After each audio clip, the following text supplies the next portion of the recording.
What's going on, everybody, and welcome back to Defend Your Units. I'm Johnny K. Picks. Alongside me here is Cody from Blood Money MMA Bets. I'm talking really fast, and this is for UFC Vegas 113, I believe. Are we on 113? Yep. Is that what it is? That is already. wild. I remember when it was like Vegas 30. Yeah, like 4 years ago. Whatever it was. Vegas won. Or yeah, when did they do the first Apex card? I couldn't. The first one was during COVID. It had to have been during COVID. Oh, it was. There was no Apex before. Yeah, COVID. but I think they had Man, maybe it was one. I don't even remember. Yeah, there was no Apex before COVID. They built that. Maybe thing. I started doing videos like it's maybe like Vegas 30. Yeah, because it's where they did it's where they did tough Ultimate Fighter fights and stuff like that. And then that's probably all they had where they were like, we'll do it in a little, you know how COVID was retarded. Yeah. Said the R word less than 5 minutes in, but yeah, it's all good. But we did. Yeah. Did they? I got 3,400 subscribers. And they all say it with the hard R. They love it. They love it. But I want to go to a Apex event. Oh yeah, it's I know cheaper you were now. saying that, but like I know last year somewhere they were saying they were going to build a bigger Apex building. I think they add a little bit more rows, maybe. But it's still the same building. Yeah, but like there's not many. Like it's still like not a big place. Like even if you get like the nosebleeds, if you want to say, like literally right there, it's like you're there. So like it's $250 for those tickets, I believe I saw, and I'm like, I'll get down on that, and I'll pay for my drinks instead of paying like $1,700 for all you can eat and like in the second row. Like, yeah, damn, yeah. Me, you, and Patty should go out there and watch one here. So yeah, I guess we go by Effie since he's already out there. Yeah, Effie for sure. Saba. But yeah, we got Bautista versus Oliveira. Should be a pretty decent card. Good matchup here. It's a really good fight card. For Apex card, not bad. I mean, if you put this on a pay-per-view, it's not great. But this Apex card, yeah, for sure. Almost every fight on it's legit. And we were talking just recently, like I know every fighter. Like there's one UFC debut guy, but I know him. Why didn't they should throw a couple of them other fights on this and then threw the road to UFC on that from last week? No, I lied. Don Chico fought in the UFC. Yeah, like officially. Never mind. Well, the Ultimate Fighter literally, there's been every fighter's fought at least once in the UFC already. Technically, it's good stuff. So that's what we want to see. Some's fought too many times in the UFC. Oh yeah, some has. There might be a couple fights here where they're fighting for their job or life. Barrio and Alex Morono. Yep. Don't forget Vertenikov and Nico Price. Yeah. Those guys are fighting for maybe their life and job. Yeah, definitely. Alex Morono's been getting. They don't like him no more. No, but yeah, last card. I think we killed it on our picks. We both picked a lot of underdogs, and they hit. Yeah, only 3 underdogs hit, and we picked 2 of them. Yeah, and the other. What was the other one that we missed? What was the underdog we missed? Nakamura. Oh, that son of a bitch, dude. Yeah, he was getting that hurt my heart. Yeah, it sucks, dude. My 3 picks that I lost, I had bets on. Yeah, I'm with you. I put Fiziev in my DraftKings. I switched it out last minute, and that was the stupidest thing, anyways, for DraftKings because Fiziev was never gonna score big, anyways. Well, he's not like. I mean, his way of winning was gonna be to basically do what he was doing until he got knocked out, and he was doing good at it until he got knocked out. Yeah, and I thought that was the only way Hoofy was gonna win is by knocking out Fiziev, and he did. So I mean. I just picked the wrong side, but I kind of knew how the fight was going to play out. It was playing out exactly how I thought, and then it just happened that way. Dude, bam! I just picked the wrong guy. See, even with that, what's the Sleaze or whatever the fuck is that guy? Mother effer, dude. He was cruising. That's what you call cruising. And then all you do, because you clearly won the first 2 rounds, like don't do anything stupid. And once you do something stupid, and got knocked out.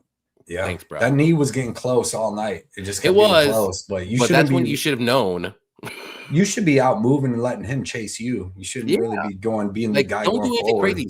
You're up to if he gets too close, then clinch up and maybe shoot for a takedown because he did get him down like at least once, but he didn't go up like follow him down. It's like, dude, why didn't you just follow him down? Like, then that fucking Don Fry looked really, really good. Oh yeah, or what's his name? fan or something. Yeah, Louis. We called that Louis fight. That was a close fight. I didn't think it was going to be a split. I actually thought he won 29-28. Yeah, too. And then Con Offley, man, that was I didn't, that was a little dicey. But you can make a case. You can make a case that he won that fight, though. And I'm not just saying because I picked it. I thought he won the first round. It was close. I thought he won. He clearly lost the second. Could have got 10-8'd, which I would have been okay if that fight was a draw. Because it could have been a draw. And then round 3, another close round. But I think Offley just did a little more. But that's just me. Like, it was a lot of people. That first everyone round. Did not like that decision, though. I'll tell you that on Twitter. I was like, oh boy. Yeah, well, the other dude got a bet up to -280. He started like -150, and so there's definitely gonna be a lot of people out there. All righty, we'll say hi to the chat, and then we'll get going. We got 13 amazing Apex fight cards or fights to go through on this card. So yeah, Paku, what up, Paku? Paku, yo. We got Kloss in here. What's up, Kloss? We got Any Action. Effie, he says support Diego Lopez. I'm on that train now. I am on that train. Speaking of a person that should be making adjustments, that dude made either the wrong adjustments or none at all, and because he looked worse. And I know he broke both of his feet. Blah blah blah blah. But they don't kick so much then. listen though, he's never gonna beat. Well, he's not. Oh no, he's not. He's like, the he's not better. He's not the Max Holloway of the division. Well, he's just not like Max can actually like outstrike Volk at times. Like I don't think anybody can beat Volk. Besides submissions, no one's gonna beat Volk. Besides like Ilya, you know what I mean? Well, yeah, but he's not even in the division. No. Ilya was the only person I legit thought that will beat Volk. I don't think there's anybody else, and I keep trying to like get this in my head that someone's going to beat Volk. No one's going to beat Volk. I told you last. I know now. Okay, I have to learn a hard lesson. Everywhere, the only you're right chance Diego has is a finish, and Volk is not an easy man to finish. Bro, he can breathe out of his butt, dude. You seen it against Brian Ortega. I picked Brian Ortega. I almost had it though. Fuck, dude, I picked Brian Ortega and it's like a couple fights after that. And that was the last time I picked Brian Ortega, to be honest. I don't think I've picked him since. I wish I could say that. I wish I could say that. He looked like trash. We got Saba in here. What's up, Saba? Saba. Yep. The only 4 shirts that are in existence right here. I got one of them. That is amazing. I got the old school Blood Money White. There we go. Look at you. There we go. Got Derek Izzy. What's up, Derek? Let's go. Yeah, Derek. We can, I don't even care being in the top row, man. $250. We'll just chill up there and get drunk and yell. That's what I want to do. I am down. I'm down. Yeah, I did say it was a 5 out of 10. I think it's still a good card, but it's still a 5 out of 10 for me. Apex card, 8 or 9 out of 10 for an Apex card, though. Oh, just like if it's strictly Apex card. Yeah.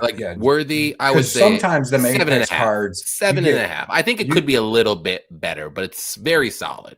You get like Blanchfield versus Cortez main event or something in these Apex. Because there's really not a lot of like numbered guys other than like, well, I guess there's a decent amount. These fighters fight though. That's true. We'll see. Finney is not on this card, unfortunately, Effie. Motherfucker. So joking.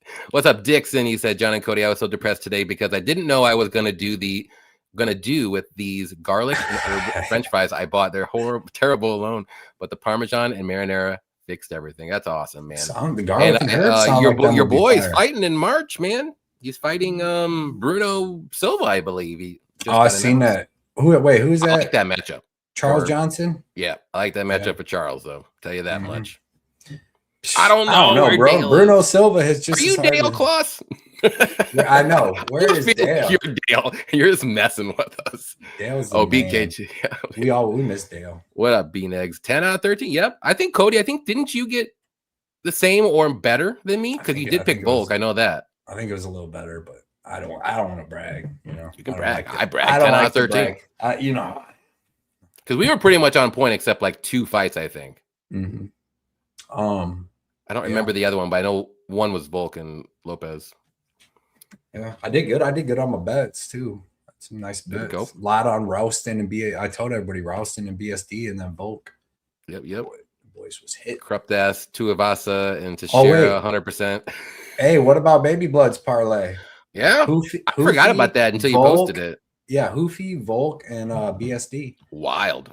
or BSD. Well, yeah, Benoit Yeah. Saint-Denis. That's a wild parlay. Plus 306. Yeah. She's killing it. Killing it. I wish I could say. I should have. Yeah, that was a crazy fight. I mean, it was fun for like the first 5 minutes, and then after that, it was just crap. Crazy slop. Breaking both your feet is crazy. That is crazy. Yep. Volkanovski's beaten either one of those guys, so it doesn't really matter who wins. We got Ryan Matthews. What's up, Ryan? What up, the Ryan? sexiest MMA daddies. I'm not a dad, but I'll take it. It is what it is. What up, Bruce? You got Mitchell can beat Volk. Leroy, Country boy. Oh, he's not gonna beat Volk, dude. Mitchell's at 135 now, man. Oh, that's true. I forgot about that. But he could come back up to 45 and beat Volk in the name of Jesus Christ. Hey, well, I get it, but he ain't gonna beat Volk. Ain't no. Dude, we was talking backstage, doing all that talking, and we forgot to post this on my Twitter or my YouTube. Oh, really? We had a big plan about it. I think you can still do it. Just do it when you're not talking. Can you go up there and click it? Oh yeah. Just do it when you're not talking. Okay. Back-to-back main event Raider fan. There we go. It's true. With all respect, but Teixeira's probably one of the worst athletes I saw. Well, Tuivasa's worse than him. So, I mean, at least Teixeira had like 5 minutes of decent cardio and tried to wrestle, and after that just took the life out of him, and he was barely standing, and Tuivasa couldn't do anything either. That was just a classic sloppy heavyweight fight that you bet the over 1.5 because you know it's going to be sloppy, and we should have done that. We should have done it, but we didn't. So it's what it is. We got Dirty Reg. What up, Dirty? What's up, fellas? How did Baby Blood Parlay do? Well, we just talked about it, actually. It hit. She's on fire. Listen to her. Don't listen to us. We don't know anything. I mean, we're good with our picks, but don't take my bets anyways right now. Take my picks. Baby Blood Parlay. Always throw some money down on that. That is hitting. Cody, are you there? Or are you just trying to figure out stuff? Or you left. Well, whatever. I know you like the over in a tie fight, but no, I didn't end up playing it. I should have. I need to realize that sloppy heavyweight fights that aren't like in the top, well, I guess that was a top 15 fight, I was going to say. Yeah, most of the time they go over. It's crazy. Unless you just got a decent guy fighting a bum. And both those guys were kind of bummish. So that's usually when you bet the over. Or if you have two really good heavyweights, then you bet the over as well. It's always, you have to do it when there's one bum and one okay guy. That's when the under hits. On what? For heavyweight fights, if you want to bet the over or under 1.5, you always bet the over when it's two like bums fighting each other, or when two like top 8 guys are fighting each other. You bet the overs. And you know what I mean, yeah. I like because to bet. We should have bet the over on that fight. Most of the time, the overs are going to hit in fights. What I like to bet the under in, which I actually hit some money on this under, I like to bet unders when you got a guy like Benoit Saint-Denis, where it's kill or be killed. Like one of them, either he's going to kill you or you're going to have to kill him to get him to stop. And like that got close because there was only like 16. I had the under 2.5 was -170, I believe. But like it got close because there's only like 14. Like Herb Dean was like, fucking hit him one more time, make sure he's dead, Saint-Denis, because he's just fucking beating him up, choking him for like 3 minutes straight. And Herb's like, he's like, I've seen worse. Right. He's like, I've seen worse. He goes, I watch. He's like, I like to let him suffer a little bit. So I have control of this fight. Okay, dude, I know you said he likes the torture. Yeah, and I know you said you had the sub, dude, and he was so close. So we had the sub in our little beer money parlay, and of course a KO hit. Just like, come on, man. Yep. We did good except Fiziev. Fiziev got knocked out. I mean, we hit on Teixeira. We said KO, but you got a decision, so we won. Just the wrong methods. Okay. Yeah, we did good. Ty came out swinging bombs too, and Teixeira was like, he didn't want none of it, dude. Shot that instant takedown. Yeah, Sal Kid is, dude. I like him. He did sub Malarkey his first, or gives Malarkey his first sub loss in his career. So that's why I kind of went with the KO, because he got KO'd 6 times. Is what it is. All right, let's get going here. On the ground. I mean, even the 2 wins, aged very well over Don Monpar or whatever. Yep. All right, let's go over some fights, shall we? Let's do it. Priscilla Cachoeira versus Claudia Segula. And I'll let you begin this beautiful fight with two beautiful ladies. So, I mean, this is a fight you want to I imagine go with the under on. Let me see something real quick because, like, dude, this. I mean, well, it's killer. Cachoeira against the grappler is usually killer be killed. Segoya doesn't like to submit people. She's a grappler, but I mean, she's got some technical knockouts over lower level 5 and 9 girl. Yeah, she's not knocking out Cachoeira, and she's not a submission. Dude, fucking actually give me some. She's got some grappling, but like she hasn't really used it in the UFC anyways. Yeah, well, she did last fight against Irina Alexeyeva. Oh yeah, because that girl's a bum. Dude, I'm gonna take Cachoeira in this fight. I'm taking Cachoeira. I'm gonna say that she knocks this girl out and overwhelms her because he's striking with, unless you're like Jocelyn Edwards, who looked really good. And this is at 135, so it's a different weight class higher up for Cachoeira, but she's fought here a couple times. And usually like she's working the strikers, hitting too hard. She's going to come at this girl like Benoit Saint Denis and striking. And if this girl can't take her down and hold her down, she's not knocking out Cachoeira. I think Cachoeira could just overwhelm her. So unless she's taking her down and holding her down all 3 rounds, because her submission game, I don't think is going to be like Jillian Robertson or these other girls that are able to take Cachoeira down and sub her. So I'm going to take Cachoeira here. Yeah, I'm an underdog. First underdog of the card. I'm on the same page. We're on the same page this year so far. I mean, honestly, who's the better, like, more technical striker? Maybe Segula is, or Claudia, if you want to say. But and it's in the Apex 2 smaller cage where Cachoeira uppercut knockout. Yeah, but we have Cachoeira who doesn't care about getting hit.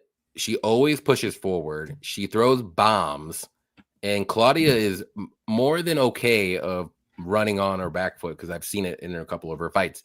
But she's not dangerous enough to knock out Priscilla or anything like that, or sub her, like you said. I don't think she might be able to get a takedown, but if she gets a takedown, I don't think she's going to be able to sub her, and that's kind of weird to say, because normally if Priscilla gets taken down, like, she's getting subbed. Like, I just don't think Claudia has that ability, unless maybe she rocks Cachoeira, but I don't think that's going to happen. So yeah, give me Priscilla here. I think she just overwhelms her. I think she's just going to keep on the gas. She's going to hit some good shots, and then she's going to land one. I think she's going to knock her out in the first or second round. Maybe third, but probably first or second. Yeah. Bully her, basically. She's a bully. Yeah, because like she couldn't take down in a small cage, like you said. I like it. Dude, yeah, Cachoeira is going to whoop her. I don't think – I mean, this girl's landing 1 takedown in her last fight. And Alexeyeva was terrible. She got beat up by Mullins. I think just once, I think, but yeah, because Mullins beat up, or who did Mullins just get beat by? A girl that she beat up. The other someone trashy. Like someone that's not good. What's that girl's name? She's like the Russian Petrovic or something. Oh, Petrovich. I think so. What was it? Oh no! It was Daria Zeleniakova. Yeah. Zeleniakova. It's so much as fucking of these mid girls that just beat each other because nobody's better than the other one. At least, well, it's bantamweight too. So there's only like 4 decent bantamweights. So let's be honest, right? This is just a lower level fight. This girl's best win, their only really good win, is Irina Alexeyeva. Like if you go back to all her earlier wins, she's beat a girl that had really over. 5-2, I guess, is decent. Yep. A bunch of amateur bouts where she won half, lost. Yeah, so we're both on the dog here, and I think for good reason. Very good reason. I mean, she's been in the UFC. She bought better competition. She hits harder. She's more durable. The only way I think Claudia can win is if she just keeps touching her up and stays on the outside, doesn't get hit with a power shot, and she could win on just volume, but that's about it. Is Josiane Nunes? Who would you take between Segula and Josiane Nunes? And you got to remember, this is in the small cage too. The Apex, I think that probably Nunes. I think so too. Probably dude, this girl Segula beat Irina Alexeyeva, who's freaking terrible. So I think she's getting a lot of respect off that. And then Cachoeira lost to Jocelyn Edwards, who would beat the brakes off. Oh yeah, Jocelyn Edwards destroy Claudia. Hey, Edwards is looking good. I used to fade her. I always bet her. I don't know why, but I always bet her. Now she's so much out ahead. No, she's lost a lot, but recently she's been getting better. Like most of the time, like I said, she wins more times than not. But now she's looking like Klaus is saying she's like, but like and she's gonna get that loss back against what's her name coming up. I want to see what the line is on that. Her grappling got so much better in like the last 2 years. That's what it is. Yep. We got Thomas. What's up, Thomas? BSD got the win. Felt great, and it was good. Yeah, it was great fight. He doesn't have not entertaining fights, man. What up, Robert? Awesome fight, Thomas. Shut New York City, Robert. We got Lopez only changed the growing mustache. Same fight, no game plan. Waits for the second chance. Yeah, for sure. And he's probably not going to get one for a long time. And he ain't gonna be throwing. He can't even walk because he ain't gonna be throwing kicks for a while. That's for damn sure. So who knows what's up with him, dude, man? Volk is so good, dude. Volk is so good. Hatley reffing Green versus Taylor will always take the cake on late stoppages. Yeah, that was wild. Yeah, Blackhawks are doing exactly what they should be doing this year. Let's lose out. Let's tank, boys. We need to get that first round pick or something, or first overall pick, I should say, and come back next year because it ain't it this year. But I like it. I like where they're headed. I've been watching a little bit of hockey, not watching it, but adding some bets in here and there for fun. And dude, the lock of almost every single day is you go find like the lowest scoring hockey game you can find, and then I usually buy up another goal to get it. It'll be like minus 270, and then hit like 70-80% of the time. It's crazy. No, it's true. You were telling me about that. Yeah, it's funny. If you are a footy fan, that's hilarious. I do not know what's out of it. So unfortunately, you have to know who Richarlison is, but exactly looks like him. To be honest. Let's see. The only thing that will stop Edwards from getting a belt is me predicting. Jeez. We got Shady. What's up, Shady? 2 queer baits, 2 weeks in a row. Gay. Super gay. Let's go. Appreciate you jumping on the gay defend your units. Hardworking American right there. Shout out Shady. We got Greasy Matt. What's up, Greasy Matt? Greasy Matt. Great name. Polish parlay, I'm guessing. Is cashing this week. I like one for sure. I don't know about the other though. It's a close fight. I think that'll be a close fight. We'll get to it. Okay, I see. Yeah, I think you do the opposite of the Polish one. Oh, I think you go both opposite. of them. Yeah. You talking that Will Colts, dude? Well, next fight here we got Moon Gafarov versus Jacob Willick. I can never see Polish names. See? I just was able to pronounce Olizechuk, so it took me forever. I do like Poland, though. I want to visit Poland.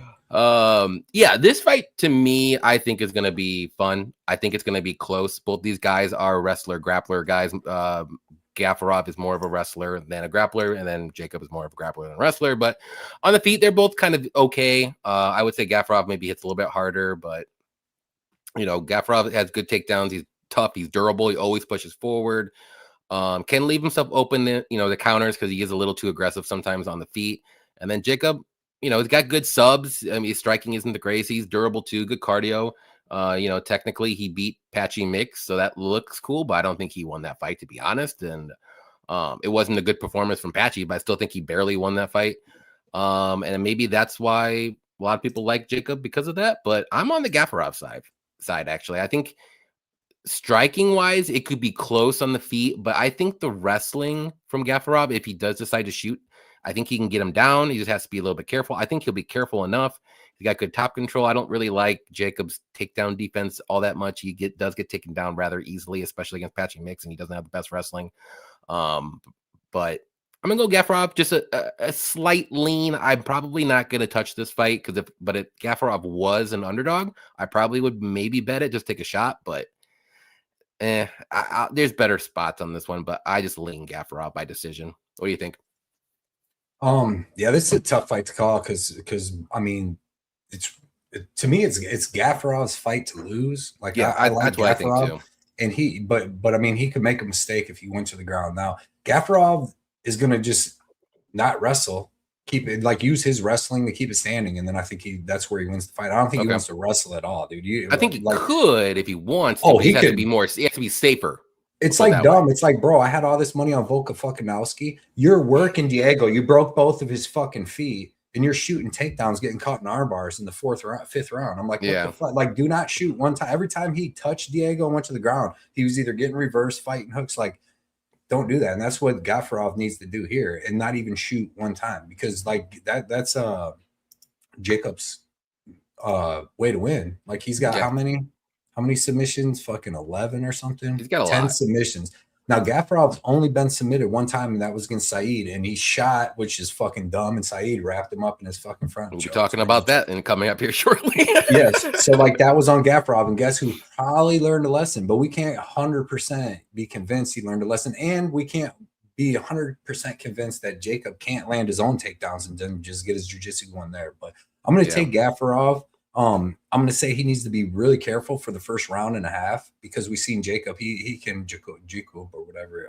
He can fire out after wrestling. So, and if Gafarov gets taken down, be safe. Don't give up your back, getting up, stuff like that. Yeah, but he definitely can't give up his back, because then he probably will get subbed. Yeah, not in the first 1.5 rounds. So he needs and it sucks too, because for Gafarov in the small cage, he's going to want to shoot takedowns, because he's going to be able to get to Jacob, because Jacob will let him, like, when he's pushing forward. So it's going to be interesting to see what happens. Yeah, and that's like a wrestler. Like, if Jacob's just pushing forward like crazy, even shooting bad shots, but like Gafarov's stopping the takedowns, and then he's just like BSD, basically doing that, shooting wild takedowns, throwing overhand rights, and they don't work because it's sloppy. But you keep doing that, and you're just physically strong, pulling on a guy, hitting him with some of them wild shots, you can take over.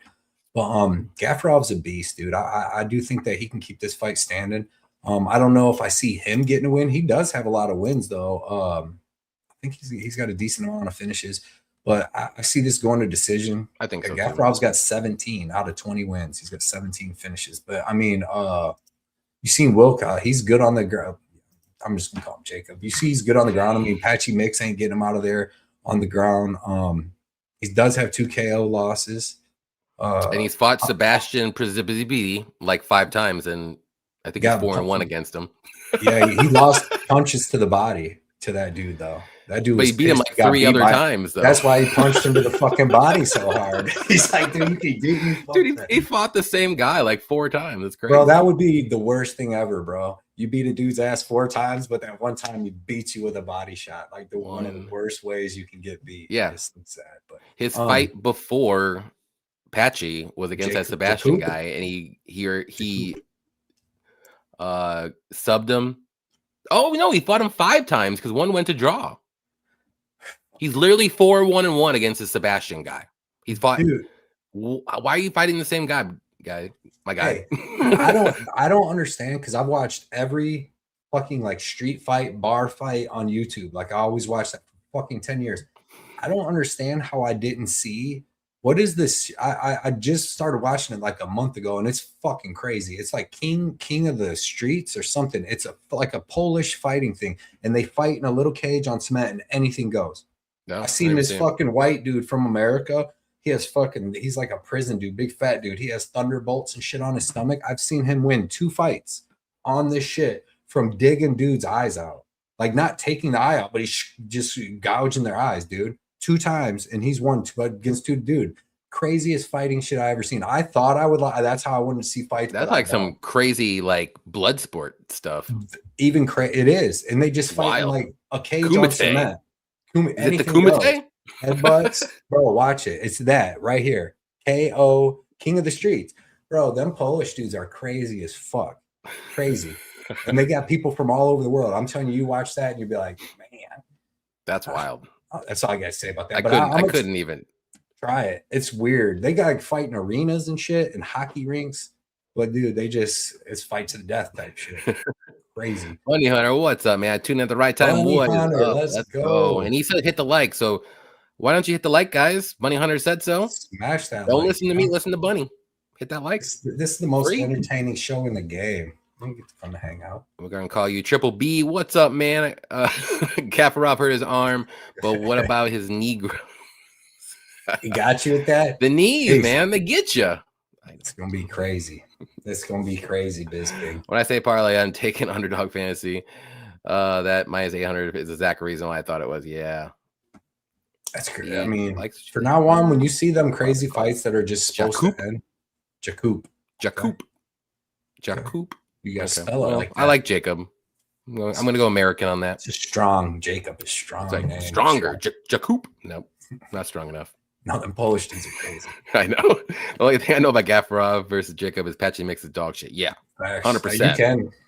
If you add one and one. That's MMA math for you right there. What up, Blue MMA? What's up, good boys? Appreciate you hanging out with us. Let's go. What is going on? Appreciate you coming out. Gouging is underrated in Street Fighter. Dude, you got to do what you got to do. And literally, that's how this dude wins on there. That American dude must be Blood Axe, but damn, I don't like to watch his I forget what his name. He's just a big fat white dude that looked like he's been in prison because he's got lightning bolts, if you know what I mean. And gouge him up, getting beat up most of the fight, dude, and then just like we'll get a takedown and literally, and the dude's screaming like and he'll take it for like 45 seconds of different eye got. I'm like, God damn. Oh yeah, there is a lot of Polish fighters on this card. I forgot. Claudio is Polish. Jacob is Polish. Dustin Jacoby technically has some Polish. Hanyak. Yeah. Descent, and then you got Olazechuk. Where's Olazechuk? Couple's going to win. They're going to go 2-2 in my opinion. It could be 3-1. Could be 4-0. But I like the 2. Honestly, it's 2-2, and I already said the 2 losses. Yep. We got them 2 out of the way. You look like Jax. Oh, okay. I mean, is there an MMA expert? His name said Patchy. Yeah, there was one person that said that he was the best 135er, and maybe at that time he was, but he definitely ain't it now. He's gonna try to be the best 155er here or 45er here soon. Yeah, I mean, you gotta do something, Patchy. I don't know. Maybe move your head for once and move your feet. Maybe try to shoot some takedowns and go to grappling. Do something like whatever you're doing in the UFC. Do not do that. Do the opposite. Let's start there. Let's start from scratch. Do not do those things. Yeah. I mean, he got beat by a dude that wasn't even in the UFC yet in his last one. So. But it kind of, it seemed like he could have won. So it was crazy. I think he did win, but it wasn't a good showing. You should dominate. His striking was just, when he caught Rufian Stotts with that knee kick, it kind of made it seem like his striking was okay because he would knock guys out, hurt him. But we have to remember that was Bellator too. Bellator is who'd we watch him choke out? Sergio Pettis. Yeah, that was easy money. Chicago. Yep. Next one we got Kong Wang versus Eduardo Mora, and I'll let you start this bad boy off. Yeah, dude. Striker versus grappler. Yeah. I'm not sold on the Wang chick. I mean, I get it. I know her. You know what I'm saying? I'm not sold on her. I know. Thank God you said the chick after that. Yeah, Wang. But I'm not sold on Wang. Dude, if you watch, not even the Gabriela Fernandez fight where she got beat because she was looking good before that. But Bruna Brazil fight. I mean, when she fights other strikers, I don't know, she'll land decent fights, but it could have been because it was after that Gabriel Fernandez fight where she didn't want to throw a bunch of big strikes or nothing. But I don't know, man. I just don't think she's as good as her price says. Eduardo Mora, it's pretty crazy. Yeah, and Eduardo Mora, she's got a path to victory here by landing easy path too. Yeah, and not only that, but she's not even a bad striker. But in this fight, I don't know if the small cage, who it helps more. You know what I mean? It's going to help Wang land big shots and get closer to her. But she likes to move around more, where it's going to help Mora get her grappling going. And fucking dude, I even learned my lesson with fucking Natalia Silva. There's not many girls minus 400, dude, that I'm fucking betting. And unless her name should be Valentina, that's about it. Yeah, and it definitely ain't. And maybe Wei Li at strawweight. Yeah, and it ain't going to be Wang against the girl that can possibly grapple her. She does have good decent grappling herself, even though she comes from her kickboxing background, fighting Shevchenko and stuff like that, whatever. But I don't know. I'm not gonna bet her. I'd rather take Mora at plus whatever 300. 300. Yeah, so I'll take Mora in this fight because as a pick. Yeah, I think that she can land grappling. I don't think her striking's that bad, but I'm just gonna count on her in the small cage to grapple. And if she can just take 2 rounds, wear on her, she's got good ground and pound too on the ground, like Mora. And she's gonna have to stick to that path. But I'm not betting the other girl at fucking minus 400. Yeah, Yeah, I'm definitely not betting this fight. If I would bet this fight, I would throw a little bit on Mora for sure. At plus 300, she's got an easy path to victory if she gets a takedown, like all day. But I am gonna go with Kong Wang ever so slightly. I do think she can, if she survives round 1, I think she'll win the fight because Mora does slow down a little bit. Her takedowns get a little bit sloppy, and who knows if Mora's gonna miss weight? That could be a factor here too. She's good at 125 now, right? I think she missed weight a couple times. She was at one. I could be wrong. Get 115 though, like when she was fighting Gomez. Oh, was it 115? Yeah, she's been fighting at 125 the last couple. I don't think she missed weight. Oh, you're right. Yeah. Okay. She missed 2 in a row. Either way, I think she does slow down no matter what. But yeah, but there, like you said, there is a path for Mora to win, and that path, if she gets a takedown early, it could be game over. But I'm just gonna go with Wang. I think she can survive, stay on the outside. Just don't use a lot of kicks, like high kicks, anyways, low kicks only. Just touch her up for a round and a half, and I think if it gets over a round and a half, I think Wang wins this fight for sure. Mora, like in the 3rd round, Mora's nothing really. Like we've seen her, she kind of just gets hit. She tries to go for some takedowns. It's not really great, but she's very dangerous early though. And that's what I would be worried about, laying minus 400 or so on Wang. So, yeah. Give me... Oh, now you're laughing. Lay 400 on Wang. 400 on Wang. But I'm going to go with Wang to win this one by decision again. She could get a knockout late. Maybe like a round 3 knockout if Mora gasses like a little too much in the first round or something, and she tries to get that finish and it doesn't get it. But yeah, not confident, and I'm not gonna put Wang in a parlay. Women's MMA at minus 400s, bananas. I learned my lesson with Natalia Silva on the first card. I got lucky as hell, and she was minus 400. I think this could be exactly the same thing or worse. So you don't want to be sweating like this leg, and that could be the first leg you have in your parlay, and it could be just be busted like that. So there's other minus 350, 400 favorites that I like on this card way better than this one. Right, and we'll see. We can really see what Wang's grappling's like because she hasn't really fought anybody that wanted to grapple her too much in the UFC. No, the Gabriella fight, she got rocked and then just club and subbed basically. Yeah, but it wasn't really like a grappling fest. Like that does worry me too. She hasn't really fought a really good grappler. Like we'll see, because she beat Shevchenko twice in kickboxing.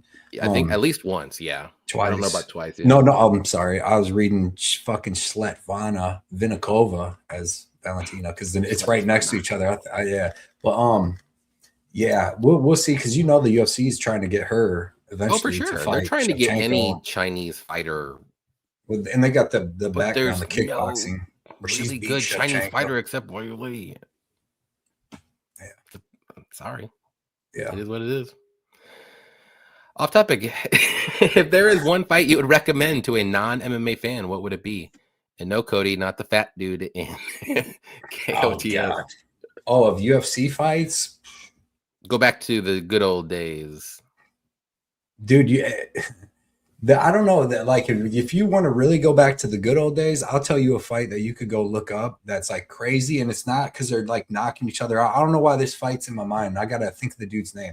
But it was Shoney Carter versus this Hawaiian dude. What the fuck was his name? And that dude's got like a mediocre record, but when they fought back in the day, this was before like it was kind of more mixed martial arts. Like it was right when people were starting to get like that, because at first, it was like a striker versus grappler most time, but it was Shoney Carter versus guy versus jiu-jitsu. I'll look it up. I'll find out what it was. But the dude, they went back and forth, and it was like the transitions, the scrambles for 3 rounds was awesome. Both them dudes was probably on steroids at the time because they just kept going. But I don't know. There's a bunch of good fights. Like it just depends if you want like a good knockout, or do you want like 5 rounds of excellent MMA. You want like a war, like, yeah. And both guys just go all like 3 rounds, and it's crazy. Like there's tons, but I can't even like think of like a really good one. I know. Put me on the spot. Yeah, put on the spot. I have to think about that one.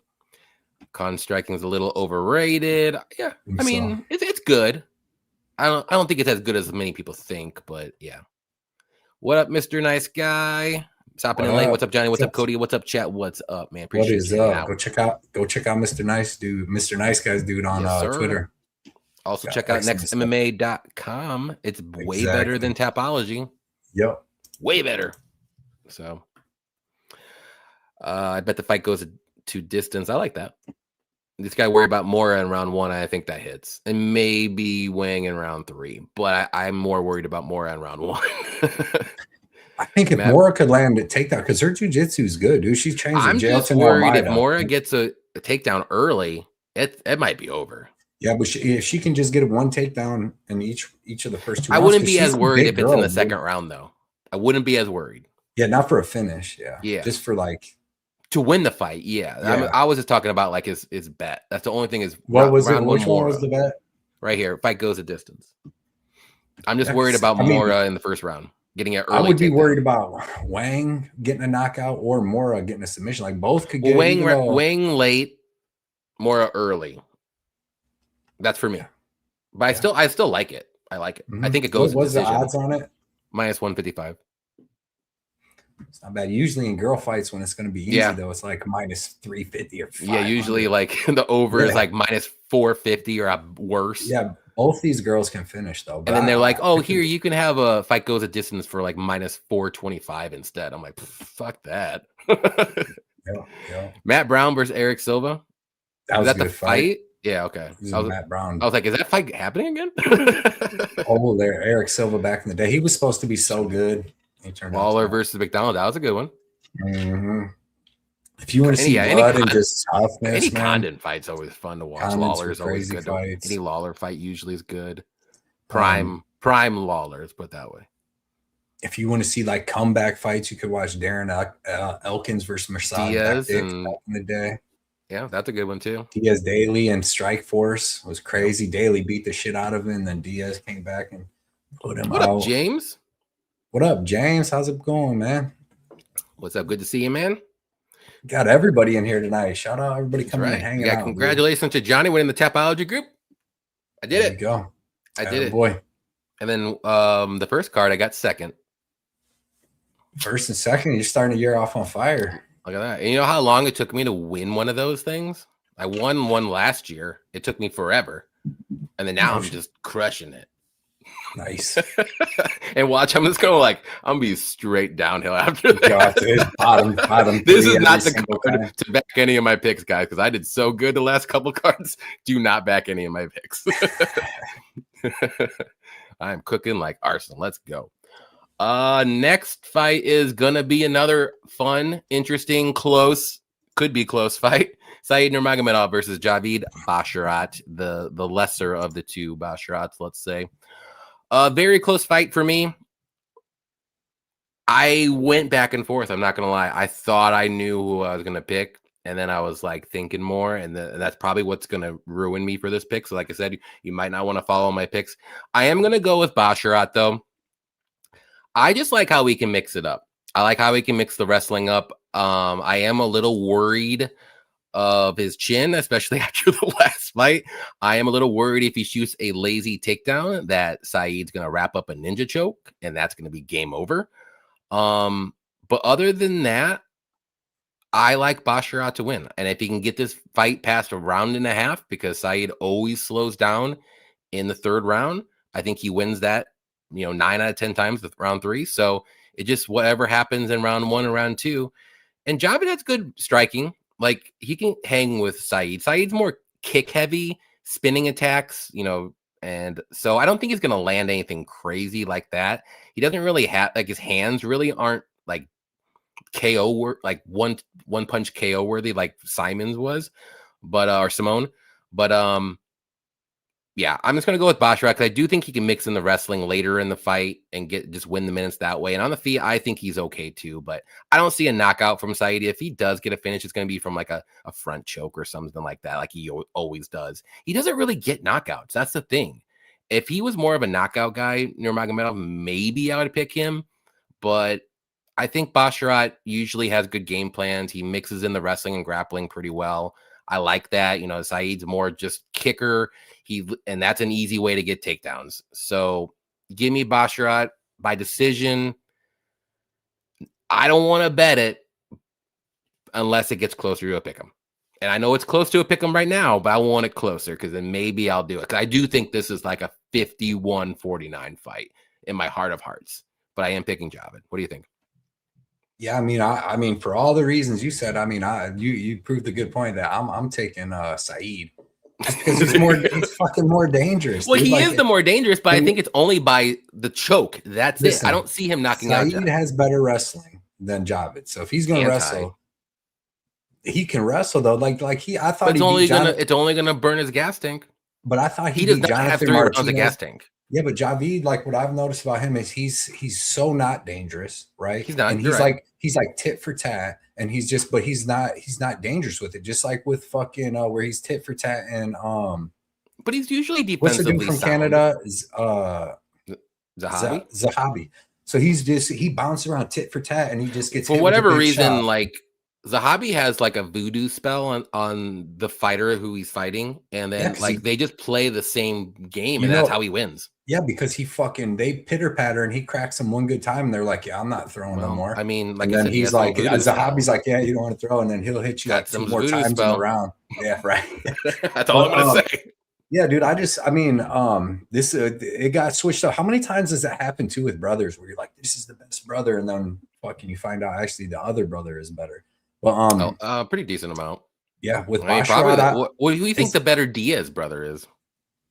Nate, and he's the younger one. Usually, the younger brothers are always a little bit better, honestly. Yeah. Usually, yeah. At least if we're going up with like upper level UFC, not like bottom. Not Dan Miller, not Dan or Jim Miller was better than Dan Miller. So yeah, but the other one, what was Lozon? His little brother was terrible. Yeah. But yeah, I just like Saeed here. I think that it because listen, Basharat's tit for tat. I got burned on Saeed too many times, man. Yeah, but like like I said, don't follow my picks. I feel like this is gonna be a bad card for me. So throwing it out there. Like Saeed's beat better fighters in my opinion. Sadyukov, Kakramanov's better. Gafarov to me could be better. But he was losing against Kakramanov until the choke. A lot of these fights that he's winning is still to the choke. Yeah, because Kakramanov came out and spent all of his energy in the first 6 minutes doing 34 takedowns, and Saeed just kept getting up. And then he was destroying him. Yeah, but then you use all your energy, and now it's my turn. I'm just going to choke you out. Like, because some people's it's like Benoit Saint Denis, like he did against Poirier. Sure, he had staff, but he came out, used all his energy, and Poirier. Nurmagomedov did lose to Jonathan Martinez. Jonathan Martinez would beat the shit out of Basharat, in my opinion. Not beat the shit out of him, but he would beat him. Are we talking about the same Jonathan Martinez right now? What do you mean? You're thinking of like 2023 Jonathan Martinez. I'm talking about 2026 Jonathan Martinez. Well, let's say at that time, who would have won in 2023, Martinez or Basharat? I don't know. Was Basharat even in the UFC?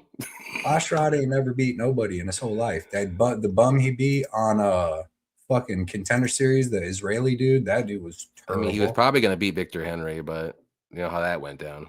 Right, but that's Victor Henry. But he beat Mateus Mendonca, Tony Gravely, Trevor Jones. That's why this is a Saeed's got real wins, and I think Saeed has the better grappling, better strike or better wrestling. I think he's way more dangerous, so he's the only one really getting a finish by KO or a choke. If he hurts Basharat takes a bad just so you know, and it's in the small. Saeed only has 4 KOs in like 90 fights. Yeah, but how many submissions he got? 6 in 90 fights. How many submissions and KOs your boy Basharat got? Hey, my boy, I'm just he's got. Well, no, he's got more. He's got more finishes with less fights. Not in the UFC. Correct, because he has less all fights. All of his wins in the UFC are decisions and ball kicks. He's been knocked out more. Decision and ball. Yeah. But yeah, man. But it should be a close fight. I don't expect Saeed. I'm not betting this fight. Just so you guys know, I'm not betting this fight. And it's lined, like you said. 50, it's lined appropriately. Give me the more dangerous guy with the better wrestling. Minus 125 Basharat, plus 105. I get it from either side. I just been burned on Nurmagomedov too many times, dude. He looks good in round 1, like amazing, and then he just fucking fades, dude. I feel like it's gonna happen again. He ain't getting any younger. Well, what's he fading from? Because Basharat don't put no pressure on you. He don't wrestle. He could. He getting choked out if he's and not. That's the game plan for Nurmagomedov. You wrestle and you clinch him up against the cage early on. You wear him down, and then you're probably going to win a decision. Who did that to him? Everybody. Hani Barcelos. Everybody's done that to him. Right. Bryce Mitchell, Vinicius Oliveira, which we're going to see in this card. Jonathan Martinez didn't wrestle, but Jonathan Martinez maybe he actually did try to wrestle a little bit, John. I think I kind of remember that. They grappled some of that. Jonathan Martinez is good. You're underrating him. He's good. Dude. He I think he's done. He's done. That's why I haven't seen him in like a year and a half. Yeah, I don't know what. Anyways, it's okay. I don't mind being on a separate side because I do think this is a very. I think that's the first one, right? First one. I'm just defending my pick. You're just defending your pick. This is why I defender you in show. This is what it's about. You don't like it? No, I don't know. I don't know what you guys want. If you don't like us, battle. We talk shit. What's the chat say? What's the chat say? But when we're on the same page, that's when you'd be like, okay, it's time to bet. Right. Oh, Shady's on Nurmagomedov. All right. I don't mind it. And you know, Basharat's going to come out being freaking tentative because he just got his brain knocked off by fucking Ricky Simone of all. I mean, do you think Saeed might be tentative too? Because he is on a 2-fight losing streak. Bryce Mitchell out grappled him a little bit, and Oliveira's a beast, dude. Oliveira's a beast. Basharat I wish he was more dangerous. I know, dude. I know, man. That's why I didn't want to go too much into it, but he's had the voodoo spell, man. That's all he got beat by Ramos with the spinning elbows. The Shamrock brothers weren't exactly blood brothers. No, I think how crazy is it? Like, they must have had a dad that wanted them dudes to do something, because you go around and adopt 2 kids and you adopt Shamrock and you adopt Ken and Frank, who are both like fighting looking dudes. Yeah, it's crazy. You would think they're brothers, which is weird, but they say they're adopted. It's just like the fucking Buffer Robert's brothers. Gonna just curse me right now. He says I'm going 12. Good. Well, there's 13 fights, so maybe I'll go 13 or 12-1. Yeah, it's okay. Oh, one must fall off. Did we both pick Basharat? Did you pick Basharat? Because I picked Basharat. Risque. Saba. All right. Next one: Bruna Brazil versus Ketlin Souza. I'll go ahead and start. Right? Or your turn? I think it's your turn, actually. Yeah, it's my turn. Yeah. Girls fight, pretty closely lined fight. I like Souza a lot in this fight. I just think that the small cage helps a lot. Not to say it's the same thing that's going to happen as you've seen with like Denise Gomez when she just beat the brakes off Brazil. Because I feel like Brazil's got it's going to be a kind of like that. Yeah, I think Brazil's got like spoiler alert. Right. I think Brazil's gotten like a little better. And then I don't know if Souza's as good as Denise Gomez, but I think she is. And I think she's good enough. I think she beats the shit out of Bruna Brazil, because Brazil likes to move around, hit you with strikes, move. They're in a smaller cage, man. She accepts going backwards way too much. I don't like it. She don't like getting hit really hard. And she doesn't like people pushing a pace on her at all. And I know Ketlin's going to be doing that. Yeah. She hits harder, Ketlin does. I don't see how Bruna Brazil wins. Mm-hmm. I'm with you, and I got her early in the week. Ketlin Souza at like get her at plus money. Yeah, when I looked at it, they're not releasing like these lines real early anymore. No, they came out especially in the fight night cards. They don't release those early. They always do pay-per-views a little earlier, but not fight night. Usually it's maybe a week at most early. They used to, once you get started after this 6-week gap. They haven't been putting that now, but yeah, I like Souza a lot here. I mean, I don't know if she finishes her like Gomez does, but I think she could. But yeah, I don't. But I do think she beats the shit out of her. Yeah, she beat my girl too. I'm pissed. I lost a lot of money on Howard Gee. I always lose. I thought Howard Gee was going to be a fucking champion. I thought she was going to be a beast too. She's done. When she got fucking dropped and choked out. She'll be back. She's like 22 or something. But no, it makes me mad. Girls don't get choked out too much, or like just drop like that. But she throws so much combos, dude. She gets hit in the middle of them combos. Breaks my heart. Yeah, I like Souza. Like I said, we already kind of went over it. To be honest, I just don't. The biggest problem for me is Bruna Brazil always accepts being pushed back, and she doesn't do well in every fight. When she does do well, she is the one pushing forward. Souza is not going to let her do that. There's no way. I've only seen Souza go forward in almost every one of her fights. Very, and very she good even fighter. went Pressure. forward against Hill. What's her name? Shit. I like Kiera Rodriguez. Howardy. Carini Silva. That's who it was. She even was going forward against her, and usually Carini goes forward, but that weird injury with the whatever it is. But not to say that Souza was going to win, but I'm just saying she fucking knee barred her. Yeah, and then something broke or popped or whatever it was.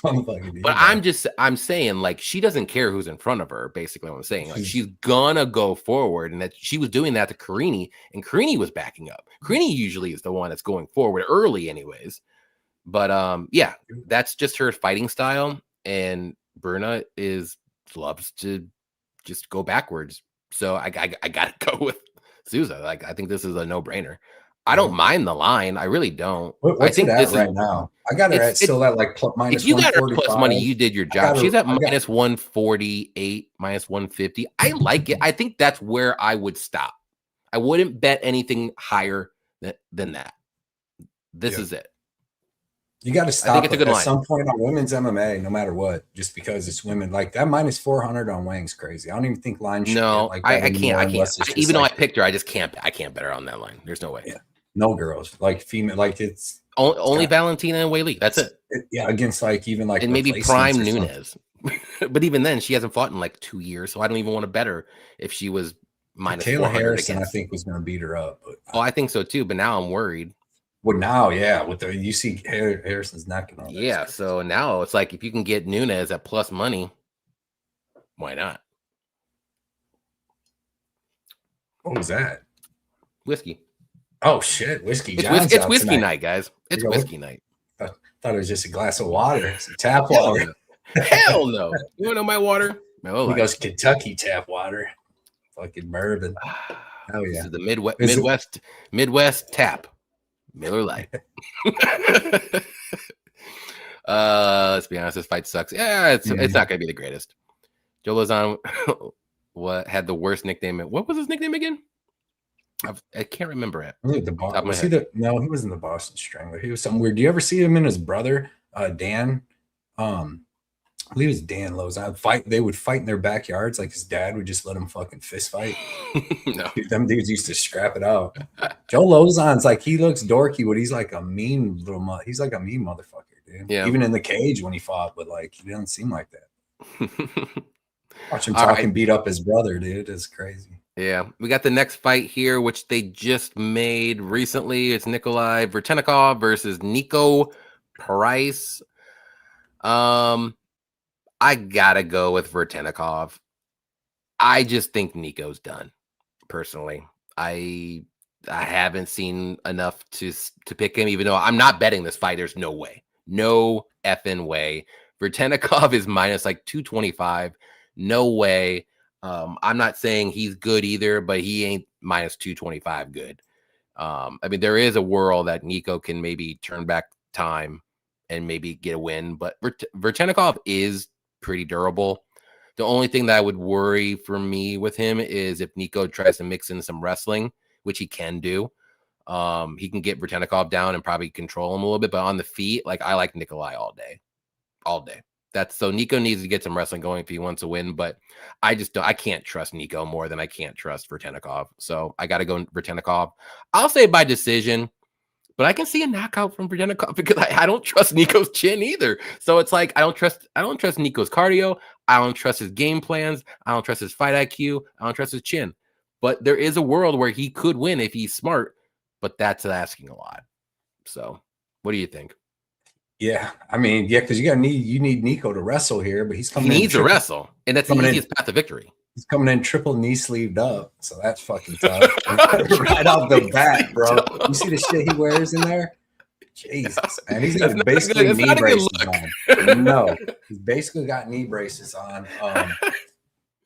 Shit, dude. If you look back at his record, he's probably 2-7 or something. I was gonna say I don't remember his last win. I really don't remember his last. He beat Alex Morono, the ghost of Alex Morono. But how long ago? 4 years ago? He's 1-2, 1-3, 1-4, 2-4, 2-5, 2-6, 3-6, 3-7 in his last. And his But wins who are was his over last Alex win? Oliveira, James Vick, and fucking Alex Morono.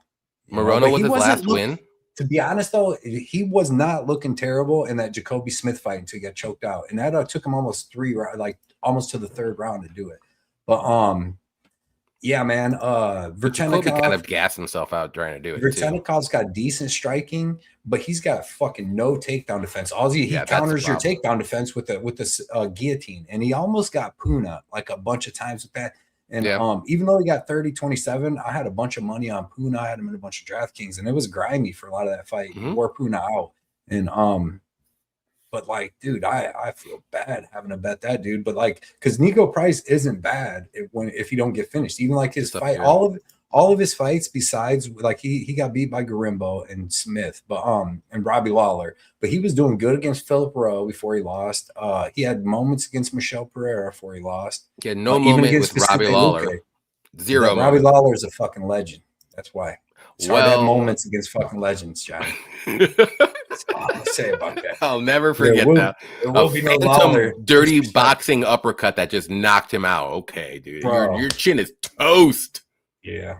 Ain't no way. No way, Cody. You cannot tell me his chin's not toast after that. Yeah, this is disgusting. And then you got Nico Price coming in on 13 hours notice. That's true too. He was just babysitting yesterday for 13 kids. For 13 of his kids. He's money. Yeah, bro.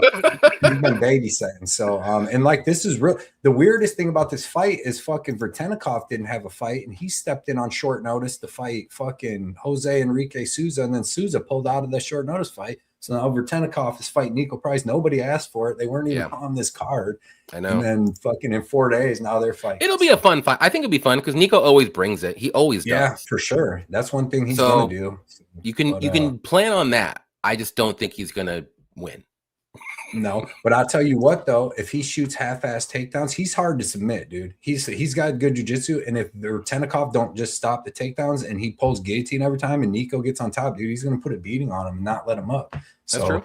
And his cardio usually don't fail out. He's usually just fighting tough dudes like Phil Rowe that just comes on strong in the third round, or like Vicente Luque used to do. And people like that, he's really not getting beat by bums. You know what I mean? If we're going to be honest, he's besides Themba Garimbo, that's about the only one. Michelle Pereira, Vicente Luque, Philip Rowe, Robbie Lawler, Jacoby Smith, who's beast mode, Jeff Neal. He did get 10. He got James Vick out of there, though. So based off that, I'm not taking him this week. I'm going to take Vertenikov. He did beat a good Tim Means back in the day. What about when he fucking knocked out fucking Randy Brown? Fucking Randy Brown from his back. He was laying on his back, dude. So he got an up kick and then on his back, KO.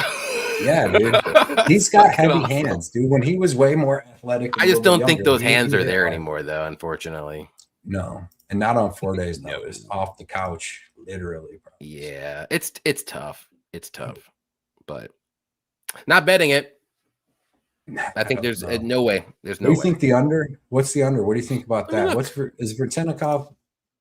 He's usually getting beat by decision, but like there's no line for the under on DraftKings anyways right now. He's Vertenikov is minus 285 now. No. Damn. No. I think he wins, but there's just no way. It's not that good.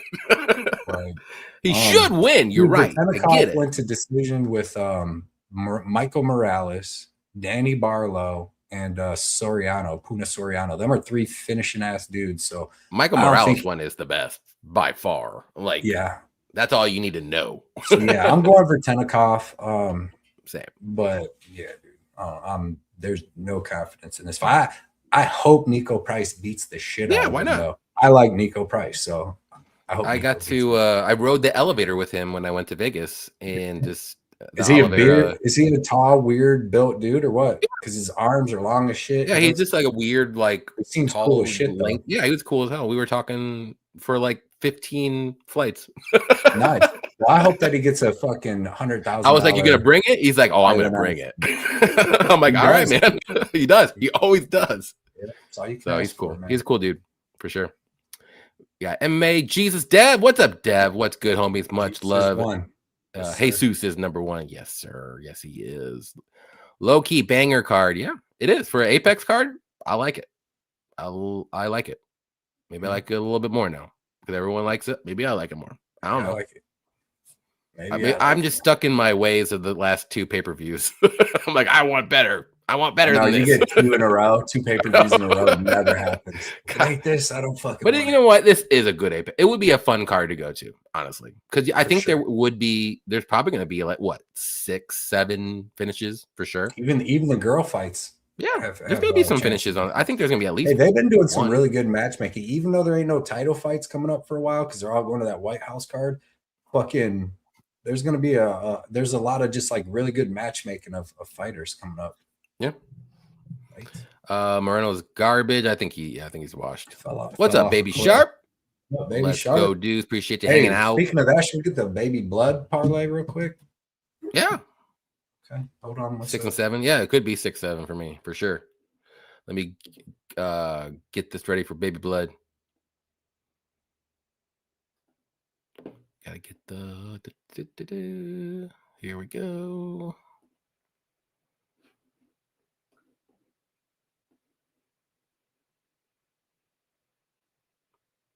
Oh, well, that'll work. Cool.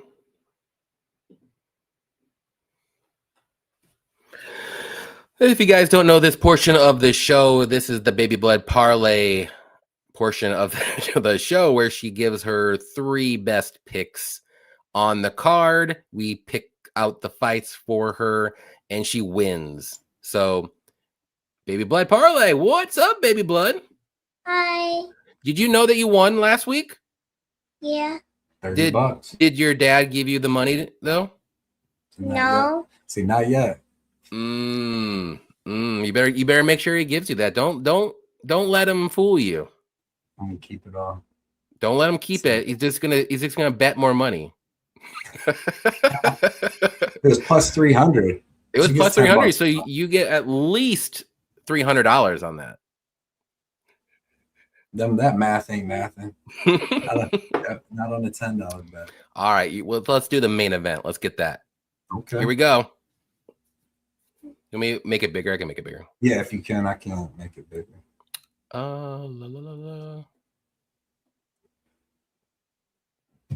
Let's go. That good? You don't even need to make it bigger. She's already picking. All right. Bautista. I love it. Love your style. Baby love your moves. Got Bautista first pick. There we go. I think it's good. What do you think we should do next? You want to do like a closer fight? You can, yeah. Okay, let's do this one. Okay.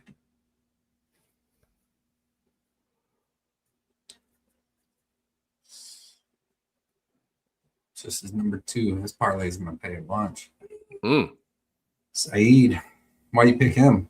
They both kind of look the same. Both got beards. Yeah. One's got better hair. You like his hair better? Yeah.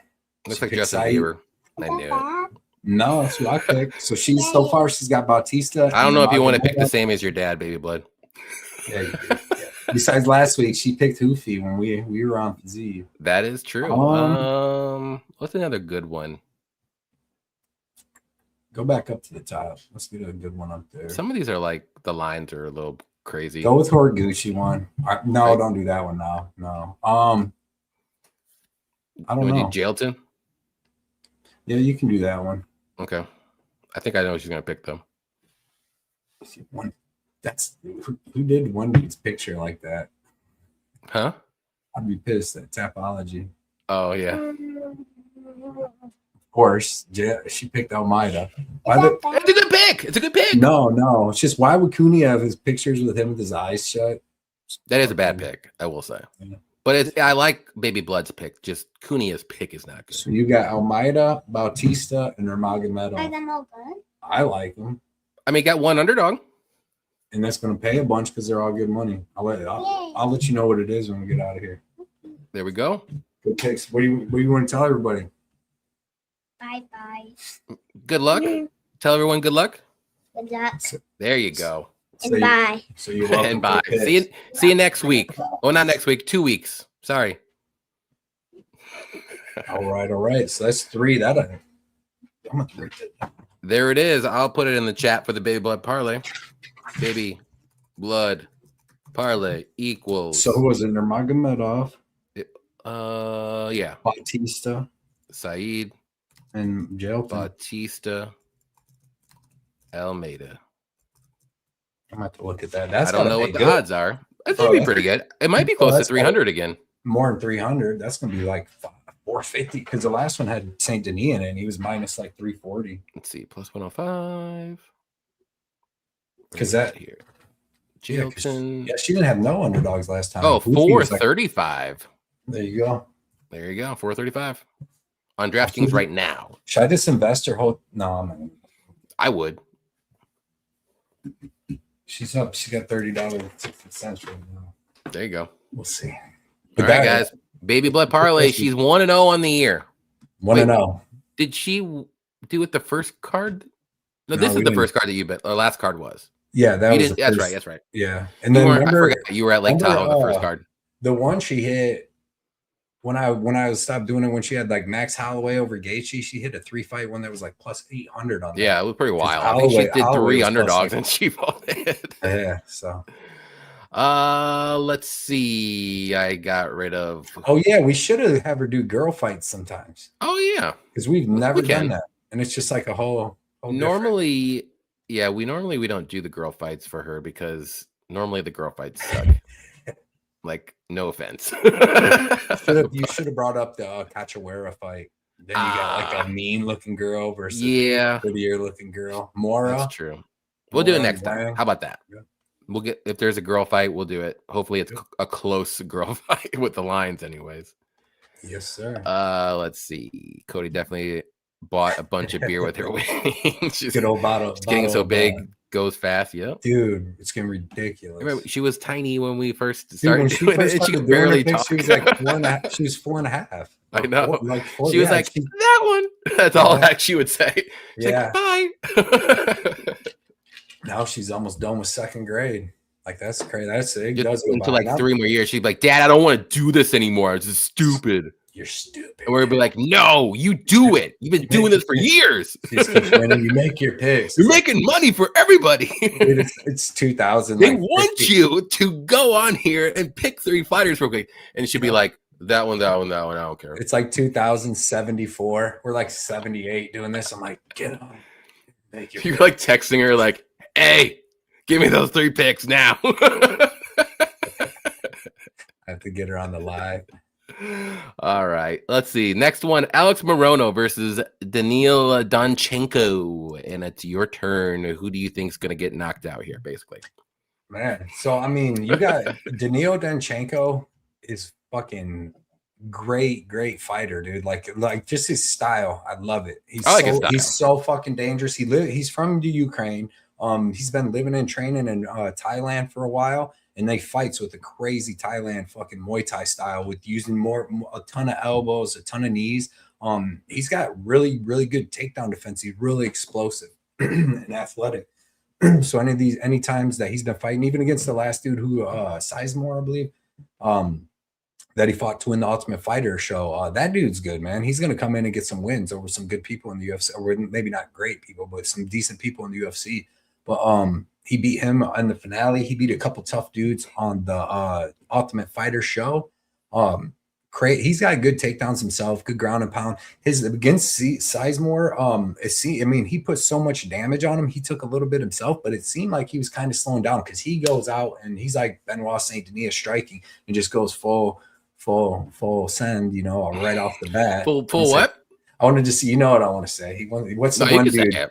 What was the one dude that goes, I'll go full retard, and then he got his shit kicked out of him by Fokker?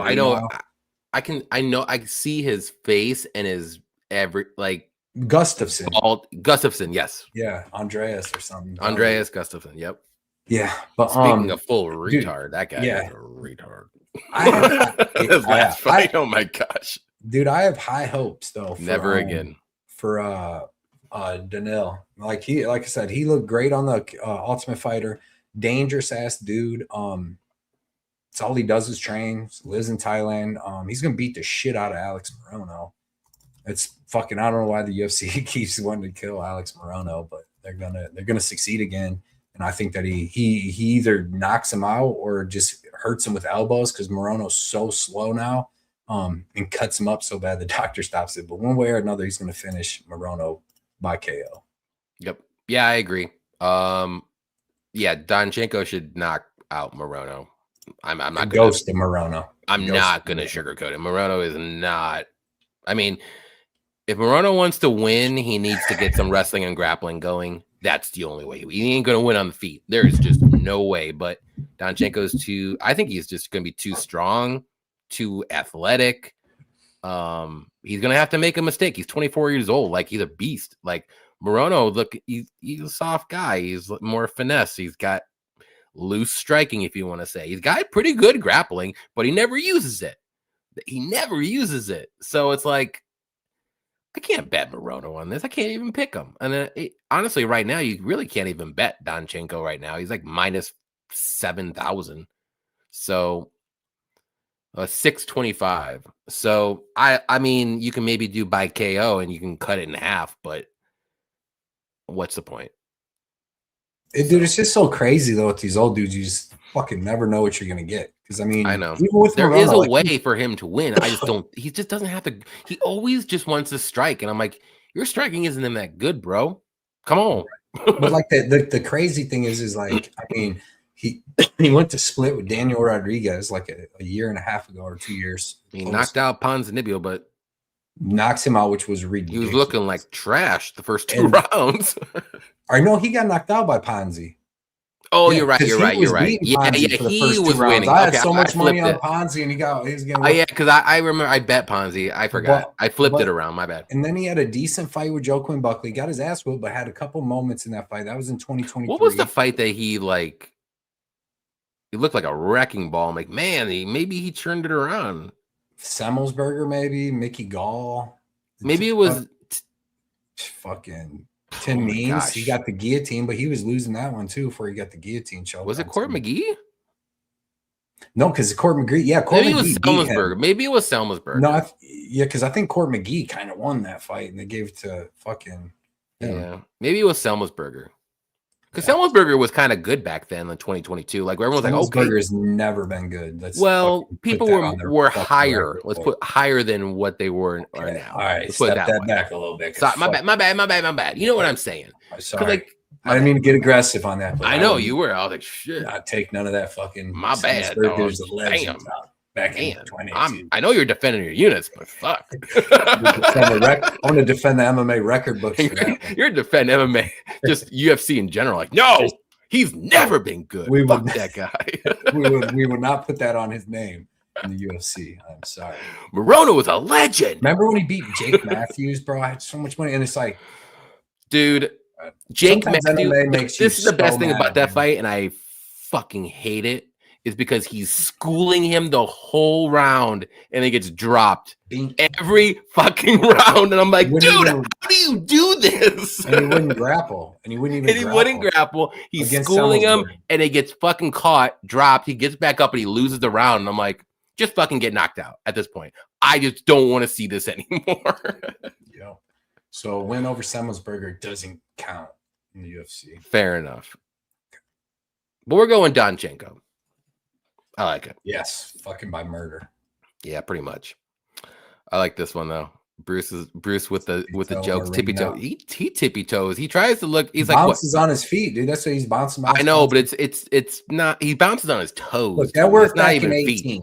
That worked back in 18 for him, but yeah, I mean, he ain't no fucking ballerina. He beat Morono back in 21. Fucking Jack Otto. Some of these dudes fight in the UFC, and the UFC keeps them at mid-level their whole career. I mean, every time they do get a slight step up, they get knocked out. But like his whole level of competition in the UFC has never fought like a fucking to be in the UFC that long.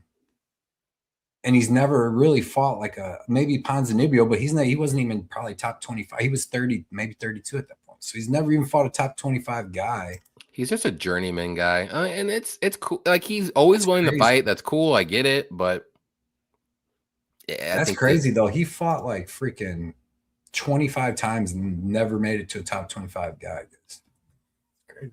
It's good money though. That's a good career. Yeah, All right. Next one. Dustin Jacoby, main card, by the way. Dustin Jacoby versus Julius Walker.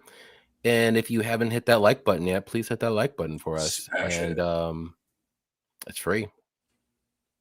That's all I got. If you don't want to, all right. I'm not gonna try. But I'm trying now. That's free too. That's free too. It's free. Hey, it's a free world. It's a free world. You can do what you want. Freedoms. But it is a lot cooler if you hit that like button. Just gonna throw it out there. So, all right. Is it my turn or your turn? Justin Jacoby, Julius Walker. Your turn. I started the last one. Okay.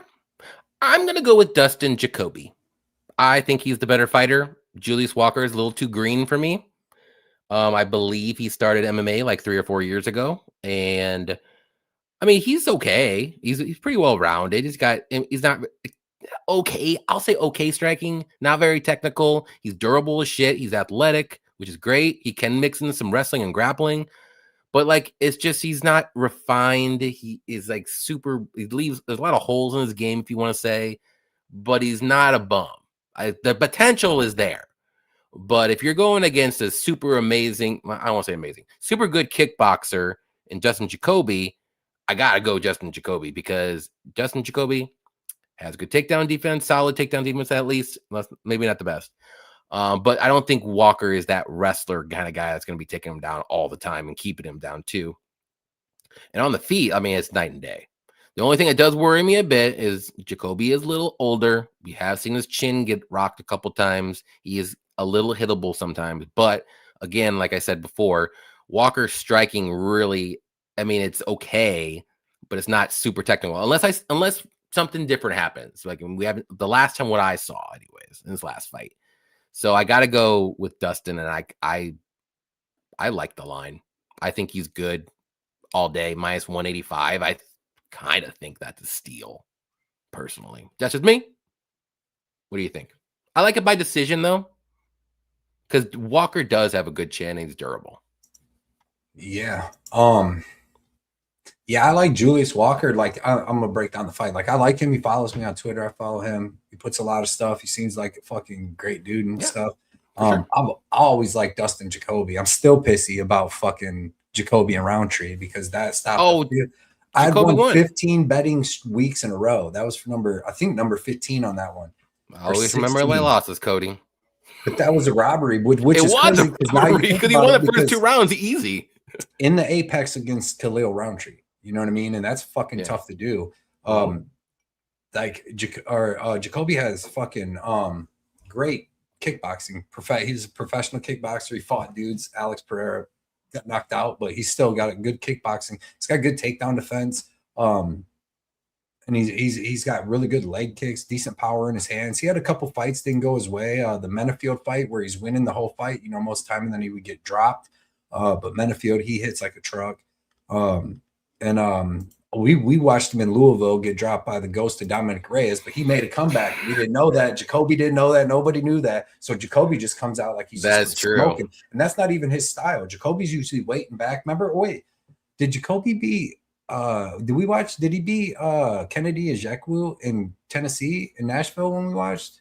No, Louisville was Reyes. No, Nashville. Yeah, but what about Nashville? Who knocked out Kennedy Ejekwu real quick? And we were sitting next to his family, remember? And they were like, "Oh yeah, who? What? I don't think it was Jacoby. Let me look it up. Dude, I think that was Jacoby, bro. That wasn't Jacoby. Jacoby. He beat Kennedy Ejekwu. And well, I trust you more than my mind, so yeah, it was in Nashville. We did watch that. You're right. Yeah, you're right. Sound like my girl. I did. Yes, you're right, Cody. I did bet Dustin Jacoby in that fight, though. Did you? I just remember his family. They seemed super. I think he had a couple brothers there, and they seemed super nice and cool. And then we're like, no, wait. I think you had Kennedy. I had Kennedy. I think you're very upset about that, but you did have Cody Durden. That's what it was. Hadley, which was a good fucking pick and win. Yeah, but he. There's a couple moments there. We survived like 2 submissions. Yep. That was an awesome fight, though. That was a great fight. There's a good fight that's kind of recent. That was a great fight to watch. I don't know if it'll get you in the MMA, but it's also a good fight to go back and watch because it was awesome for 3 rounds. Dude, Jacoby's good. Like Jacoby's good. He's good. Like he beat Mikhail Olenjacek with a hurt leg, didn't throw no kicks. That was a very close fight. That's true. And stuff. He's got good wins, man. He's really good. He should have beat Menefield. And then, like I said, Reyes, nobody knew what was coming. He should have beat Roundtree. I like Jacoby here a lot. And it's not to say I don't like Julius Walker, because it's like you said, he played basketball and stuff and just got into MMA more recently, but he's that tough. He's that much of an athlete, athletic. Dude. He's very he's learning all this stuff quick to be able. I just don't know. I don't know if he's gonna make the improvements. We don't know, but he has the potential to make leaps. Right. Every fight. We're talking about Alex Morono's been in the UFC for fucking 32 years, has 41 fights, and never fought a top 25 guy. And to me, a fucking light heavyweight, Dustin Jacoby is a fucking. Or what? Yeah, he's a top 25 guy to me. Justin Jacoby's fucking good, and it's a replacement fight. He wasn't supposed to fight him. He was supposed to fight the one dude, the fucking who? Justin, big crazy caveman looking dude. No, Julius Walker was supposed to fight the Urian or something. The dude that. Satya Baldiev. Can't even say it right. Yeah, you're on Satya Baldiev. Yeah. So he was supposed to fight him. That dude withdrew, and then Jacoby stepped in. So like, even though that other dude's a fucking beast too, Jacoby's still so much more experienced and can use his experience everywhere to win this fight. Yeah. And like Walker, even if he loses this, it's not gonna really kill his career. He's a younger dude, and he's taking this fight. 7-1 in his career. But a dude that's 26 or something crazy. And I'll put it this way, dude. A dude that's 30, time. A dude that's 37 like Jacoby is, and he's a smart dude too. He's worried about his career, and he's just not going to take any single fight on short notice. You know what I mean? You usually don't see big veterans like this. He selected this fight for a reason. Yeah, he said, "Oh, Julius Walker needs an opponent. I'll take this fight on short notice." He goes, "You know what? I'm in Vegas golfing anyway." So yeah, man, I like Jacoby here, but I like Julius Walker too. But this is just too much too early with a really good fighter in Jacoby. That a couple different falls his way in his career, and he's like top fucking 10.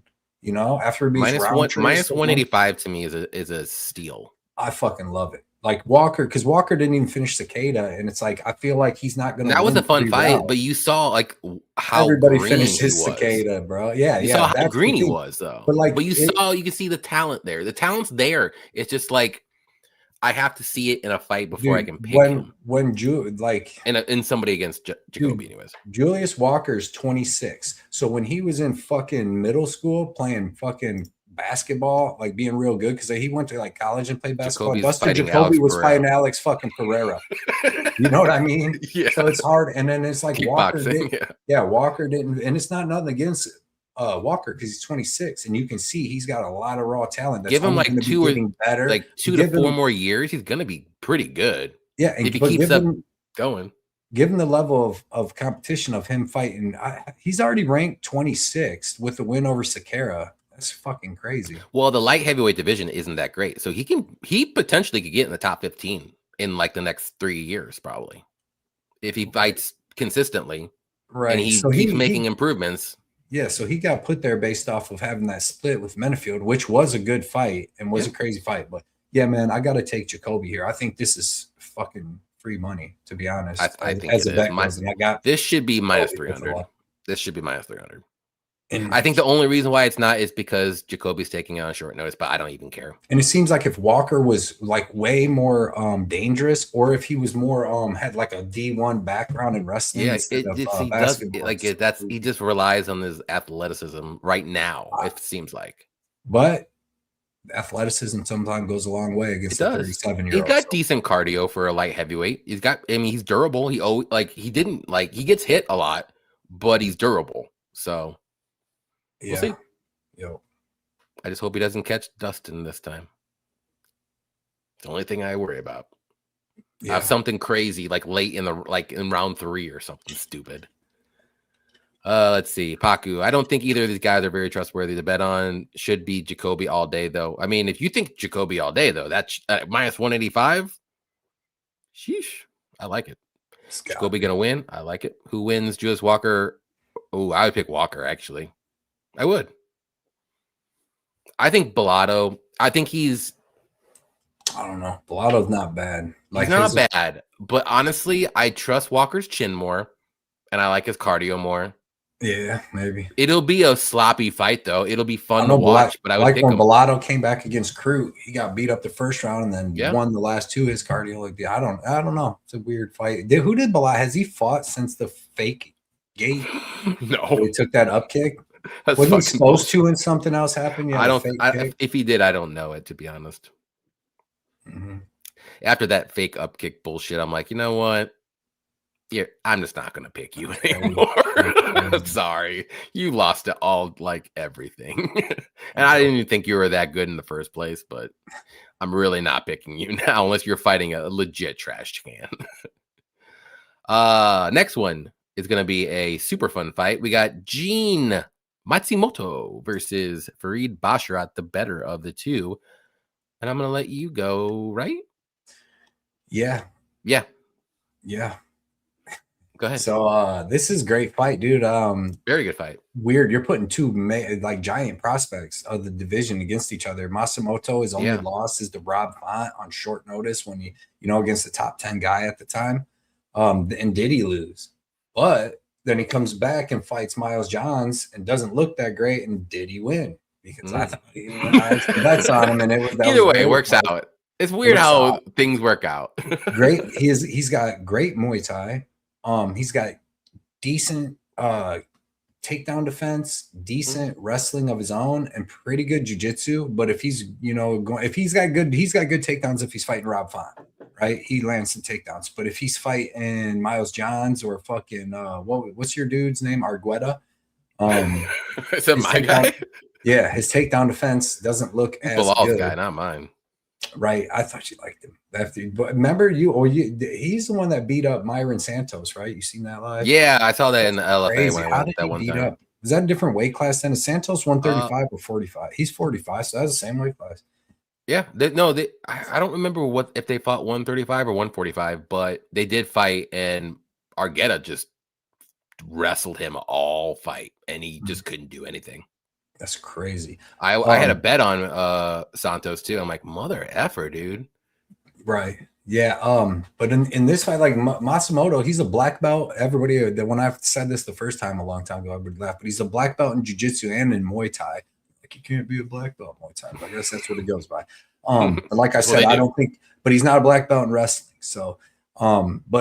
He's got good cardio, good toughness, throws a lot of kicks, but he's not that dangerous with his hands. Like he's not like has he finished anybody? I don't think he's finished anybody. Or did he finish your boy Argueta? Choked him out when Argueta. That's his only finish because people were giving him shit, and that's the only thing. I think. Argueta slowed down in that because I like Argueta too. He did Clayton as well. Oh yeah, that dude came up a weight class, wasn't as good. Oh wait, you're talking about Gene. Yeah. Who's what? I thought you were talking about the other guy. My bad. Go ahead. Just don't listen to me. I'm gonna mute you out. I'm remembering the sub, and I'm like, oh, Farid got a sub.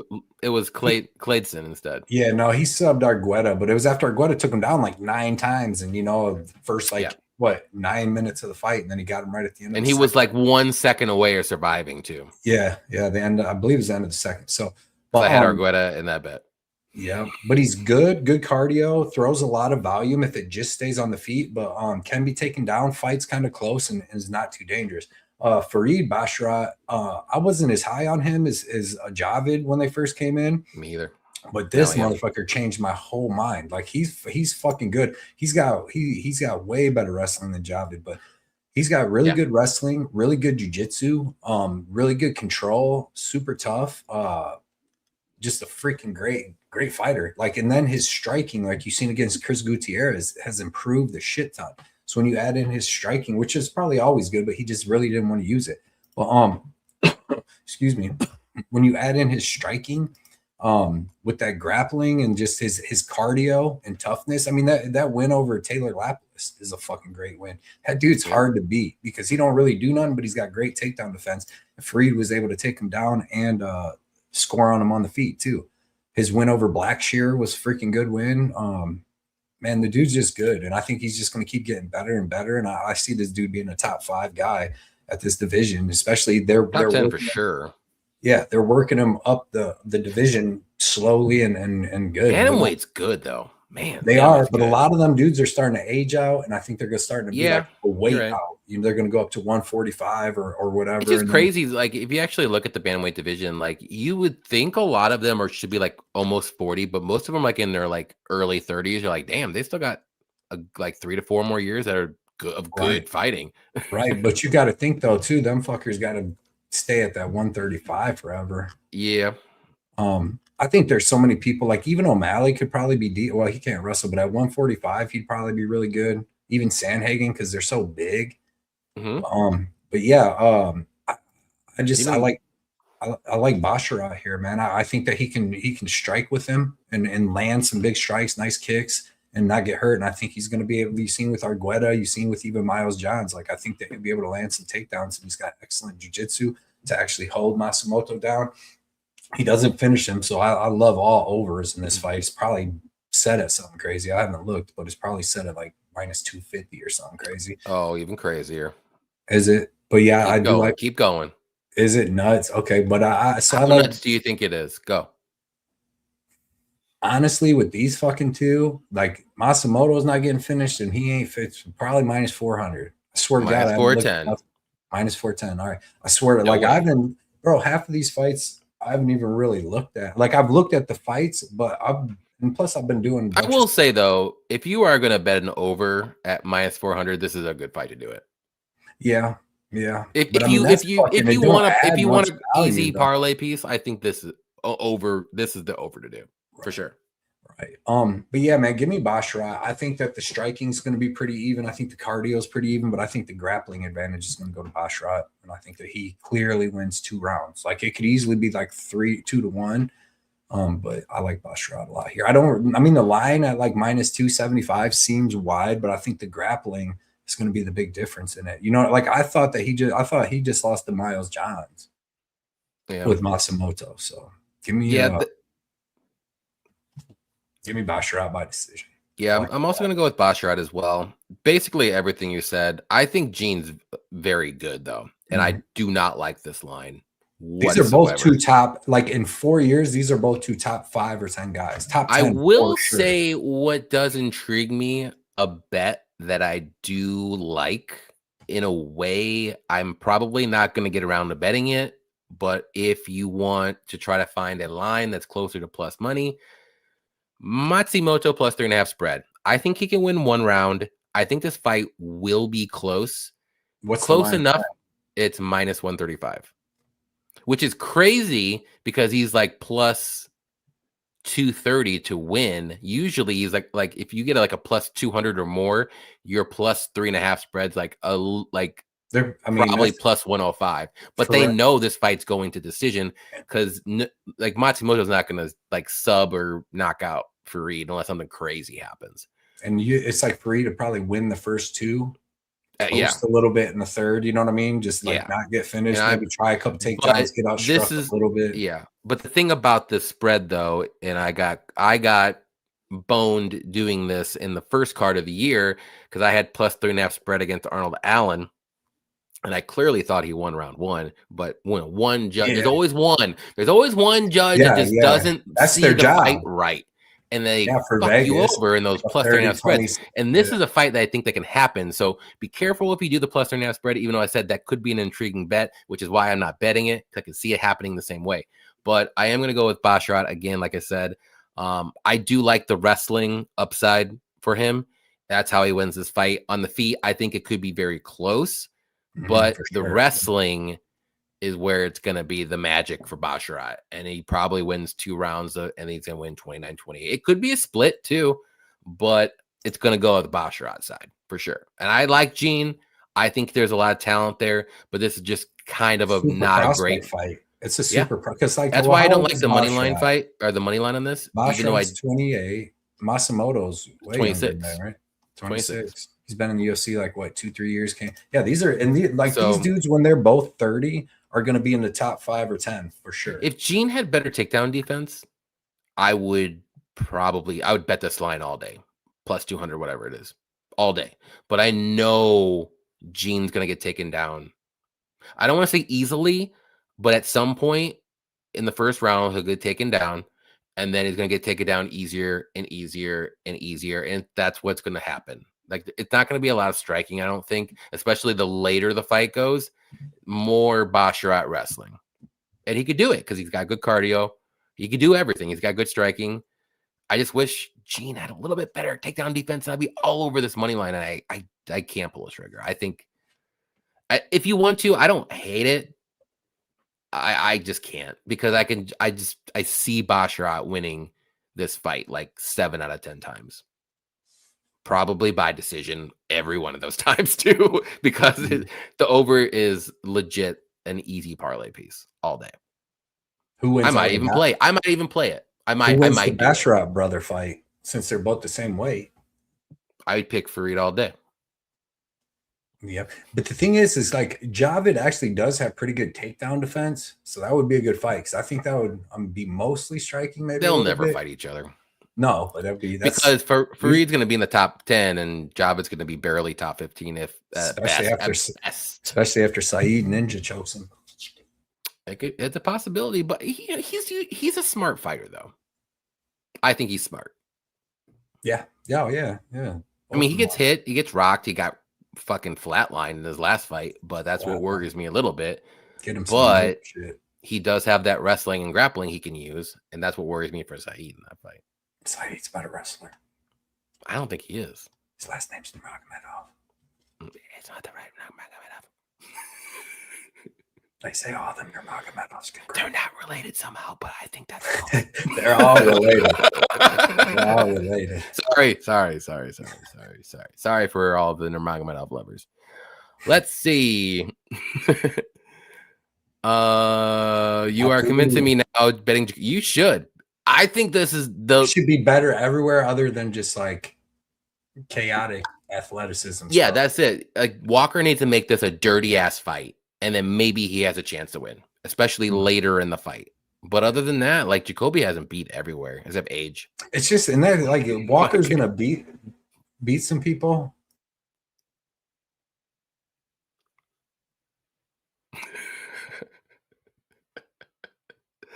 We're waiting for you ever so patiently. She's like, tell Avery how to tell her. She wants that maker's mark. Yeah. She's like, yeah, I had to tell Avery. Bellato is in the bro, definitely for sure. I think that is crazy. And line is off. I do believe that as well. And that's why I'm not betting it. If Basharat was like minus 185 with Jacoby, I'd bet that all day. But not minus 285 or whatever, or close to 300. What it is, 285. Yeah. The casino's thinking like me. I think Basharat's like on his way. Oh yeah, I mean he's title. So like he's a title on a gravy shot, train with biscuit wheels, so. But I don't know. I mean, 135 is tough, man. Very it's tough. The top 10. It's like, damn, that's a lot of good fighters, man. Mm-hmm. You got Peyton Talbot's young. Vinicius is young. Mario Batista, who's fighting on this card. Hani David Martinez. Hani Barcelos, a young up and coming fighter. Montel Jackson would be a tough fight, I think, for Fareed. It'd be difficult, at least. I'm not saying he would lose, but it'd be difficult. There's a lot of difficult fights. Like the top 15 is actually legit. It's not. There's not an easy fight. Maybe Rob Font. Is he? No, he's not even in the top 15. He was at one point. He don't like it anymore. That's why I said Jonathan Martinez kind of sucks. He hasn't fought for a while, has he? Yeah, because he kind of sucks. What the fuck, Johnny? I was kind of high on him at one point, but I saw enough, so I'm like, you know what? Not anymore. Bro, ain't no way, boy. Wait. Ain't no way, boy. Oh, because I'm not signed in. All right, next one. Mikhail Olazechuk versus Marc-Andre Barriault. My turn. Olazechuk wins this fight. Pressure, pace. I will worry a little bit if Mark does try to use some wrestling, but I don't think his wrestling is all that great, honestly.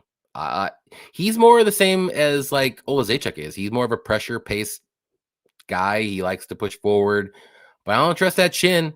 And Olazechuk works the body amazing. It's going to suck all of the life out of Barriault, and I think maybe early second round knockout. I can see a first round too, but I'll say second, early second. And I like what I see from Olizechuk lately. We're at Fighting Nerds. He's working on maybe his takedown defense, hopefully.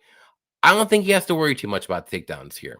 I really don't. I know Mark can do it, but I just don't think it's dangerous enough, because that would be my only worry for Olizechuk in any of his fights. If he's fighting anybody that can do has decent wrestling, but I don't think Barrios' wrestling is all that great. Yeah, he can shoot takedowns and work you in the clinch, but Olizechuk's a monster.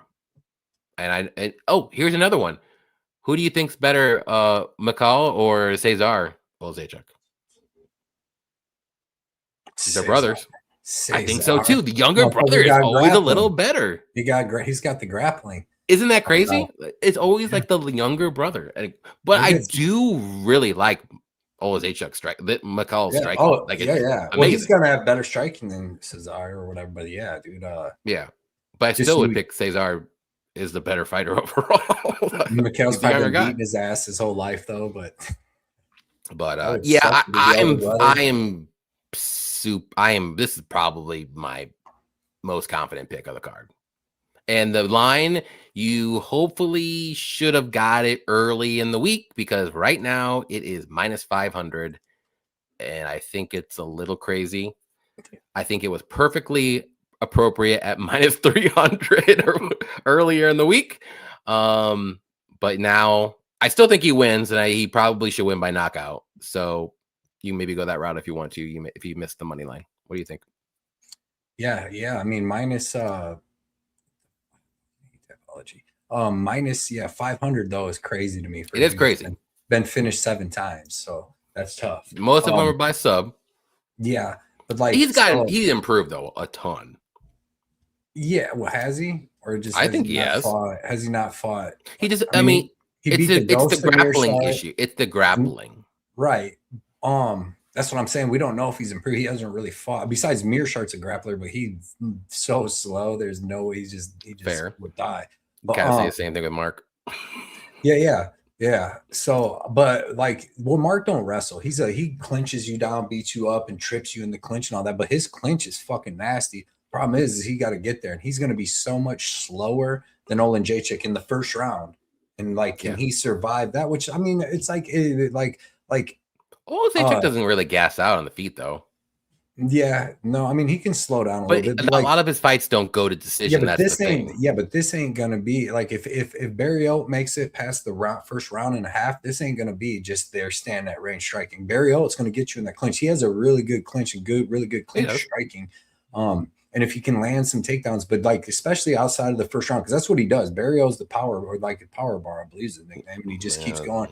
But man, can he survive that first round? But like Barry Oates been finished, but he got finished. I think he needs to survive 2 rounds personally. Yeah, but I mean he's been finished a couple times, right? But it's by fucking dude. Stolfus hit him with that crazy right hook. Right, Dustin Stolfus is knocking you out. You got problems. It's because he took him down and beat him up for a little bit, and when they got up, Barry Oates went fucking nuts. Like, I got up, now I'm gonna fuck you up, and then fucking Stolfus just hit him with the fucking counter right hook. But Barry Oates just went nuts, gave up. He put all his defense down. They got knocked out by Pfeiffer, but like other than that, I mean, split decision with Chris Curtis. That fight with Magomedov was fucking crazy. Beat Anders. Lost the fucking. Here's gonna be the issue though for Mark in this fight. It's the body speed. Speed. Yeah, but has he been hurt? Olejniczak works the body. But if you work the body, you're gonna slow him down more. Arms are coming down more. Boom, boom, boom, top, done. Well, I think Olejniczak knocks him out in the first round. But if he don't, it's gonna get interesting in my opinion. The longer the fight goes, it does favor Mark. But I just don't think Mark's gonna have that like. What you're saying is like, he gets stronger as the fight goes on, but like he does. That's his he does normally. You're right, but this is what I was trying to say is like Olejniczak works the body, so where that's not going to be as effective later because we always say if you work the body, it pays dividends later in the fight. Mm-hmm. I think it will pay dividends. Like Mark is not going to be that normal Mark in the third round. He'll be there, but he's not going to be like is gonna be like, but if he I'm a little clinches up slower, and my Jacek body up kind of against, fucking hurts. Like, right? But if he clinches up Jacek against Cage, he's got big body knees, so it's going to be like these dudes and are they going got to fight. elbows, good Dude, elbows. I would say the under is the best in this fight. I can't see this fight It's going 3 minus rounds. 360 or so. I like the under Oh, 2.5. to go under 2.5. 2.5. Okay, that makes sense. Yeah, It's better. I would actually. Okay, perfect that you said that. Now, if you didn't do Olazechuk money line early in the week, do the under 2.5. It's the same price. You're good. So how's this one? Well, I mean, it's in the Apex, but this is minus. What'd you say? 340. But Saint Denis and them under 2.5 was minus fucking 170. Yeah, but like I feel like that was definitely going under. Either Hooker was going to knock him out, too, yeah, or Saint Denis was going to fucking. But I mean, it came close though because I thought Dan was going to give up from that first fucking arm triangle, and then it would have been over like barely over 1.5. But Hooker fought that shit tough. Yep. But yeah, and this one, man, I think it ends in the first round for Jacek. Or early second. I'm not really going to be betting it because Barrio, if you don't get him out of there, he's a tough motherfucker that keeps coming out. I've seen Jacek slow down. Like he was beating the shit out of Kyle Burrell. He was beating the shit out of a whole bunch of dudes, and he slows down. Ovin St. Preux. These are all at 205. He's a new demon. He's a new demon right now. I do agree with that. He's looked a lot better. That arm bar to Kevin Holland sucked. Michelle Pereira. I'm not worried about all those fights. If you're talking about getting beat to the body, then you're talking about him getting fucking kicked by Michelle Pereira and fucking fair. Finished. So if anybody's going to finish to the body, Mark's not going to do that. Let's go with Mikhail knees. I'm going to take Mikhail though. I think that the speed in the hands, speed kills. Speed's going to kill in that Apex tomorrow. He's going to back him up, and Barrio, because Barrio has to go forward. But like it's so hard to go forward against Jacek, especially in the first round, because he's bobbing and weaving, he's cutting off the cage, and he's moving you back, like he did with Mearshart. That was fucking sad. That was just like a shark or fucking like a tiger going to eat its prey, dude. All righty. All right. We got a little dono here. We got CGP Northside. What is up? Man, great show, guys. Great to see you back, man. Cody. Feels like it's been forever. I love Bautista, Fareed. Thank you. I love it too. I like that. I just don't like Fareed's I mean, the Bautista fight's gonna be tough too. I'm more confident in that fight than that one. To be honest, it's just 5 rounds with that explosive ass motherfucker that has good. I know. That's why I think it's. Well, we'll get there. But I do like the 5 rounds. Yeah, appreciate. I worry about the first 1.5 rounds. That's what I'm worried about. But the longer the fight goes, way more confident. Okay. But appreciate the dono. Thank you. Yeah. Awesome. Let's go. Who's that on his picture? Is that Mearshart? That is it's that guy Yaya. They got knocked down 75 times. Dude, I had win in that fight on DraftKings. Me too. Well, not DraftKings, but I had him to like get a knockout. I'm like, Jason, let him get a knockout. I was dying. I'm like, come on. He even blew his knee out. He got knocked down at one point. I'm like, oh my god, he's gonna call a knockdown on fucking him, but not the other guy. It's like, come on, man. They should have landed one on her. That fight was wild. Yo. I think he holds the UFC record for most knockdowns in a fight. Thanks, Jason. Yeah. I think it was like 7. It was something insane. Herzog's like, get up, dude. You're good. He's like cross-eyed. Look just like his picture, like, huh? He's like, okay. The Jason Herzog special. I remember that was a fun fight to watch because I was screaming at the TV so much. Yeah. Because that's the only Abu Dhabi guy ever. UFC. You know what I mean? But it's like, dude, Jason, you just wanted that dude to die. He almost did. Come on, yeah. I need this bet to cash. All right, next one. Jailton Almeida versus Rizvan Kuniev. Who do you like? I feel like it's a tough fight to call. I don't think so. For one reason, and like but just like anybody that has takedown defense has a chance to beat Jailton Almeida. Correct. Right. And I think Kuniev has some takedown defense. Like he showed it against Curtis Blades. And he's definitely gonna, probably have better striking. But like, I mean, Curtis Blades got taken down 9 times by Almeida. So and Blades was able to land a couple takedowns. So yeah, man, I don't have I hate fucking betting somebody that really has one way to win because when that fucking one way. Well, okay. Well, let me flip the script on you. How do you think Kuniev wins? And is it fucking one way? punching him in the fucking face? So it's one way. Yeah, but the thing is like I said, I don't like. You know what I mean? He's not gonna grapple him. He's not gonna sub Jailton. He has one way to win, and it's just probably not come out. Yeah, I don't think he's going to. When you bet a dude like Jailton Almeida, that's a legit one way because Kuniev can wrestle and he can strike.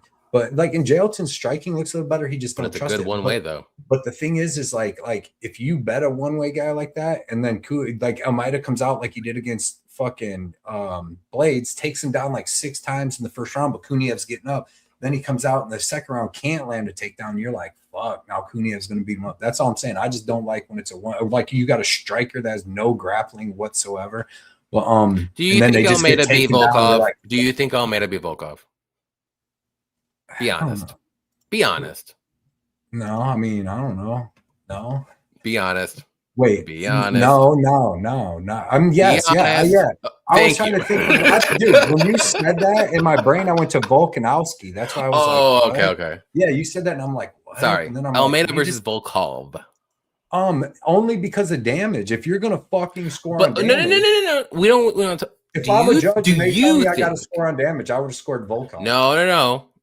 Before we knew all this stuff and how it was going in the UFC at that time, that was like 6 months ago. Correct. Who do you think won that fight? Before this whole damage, The damage thing's been like 2 years now. Yeah. Correct.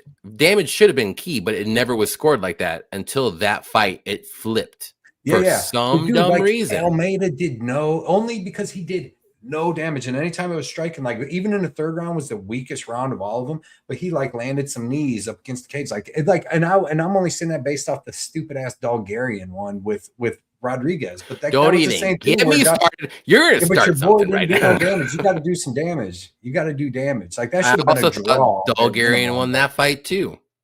He probably threw it. He must have threw it. No, he won that fight. He got fucking robbed. And then he was like, fuck the UFC. I'm going to fucking fuck everybody up in this next fight. And he did. He went like 3-fight win streak and then fucking did that. That's what don't either make no sense he planned it accordingly. Let's put it that way. He planned it accordingly. But yeah, man. Right, in this though, I'm taking Almeida. Because I haven't seen Kuniev beat anybody near Almeida. But I'm just saying I'm a little worried. Because when them motherfuckers can't land a takedown, he's go breathing a little bit. You're like, fuck, this is not going to be good. But then it just turns into like, hopefully Kuniev's gas too. And then it turns into two of us. That's the thing. But it's early that I'm worried about. Mm-hmm. But yeah, I got Almeida, but I don't feel that comfortable about it. But he, like you said, he beat Volkov pretty much. So he should be able to beat this. It didn't look great. But what I'm trying to say is at that time in the UFC, when the judges, how they were judging, Almeida should have won that fight. He should have. And I'm not saying damage isn't key because it is.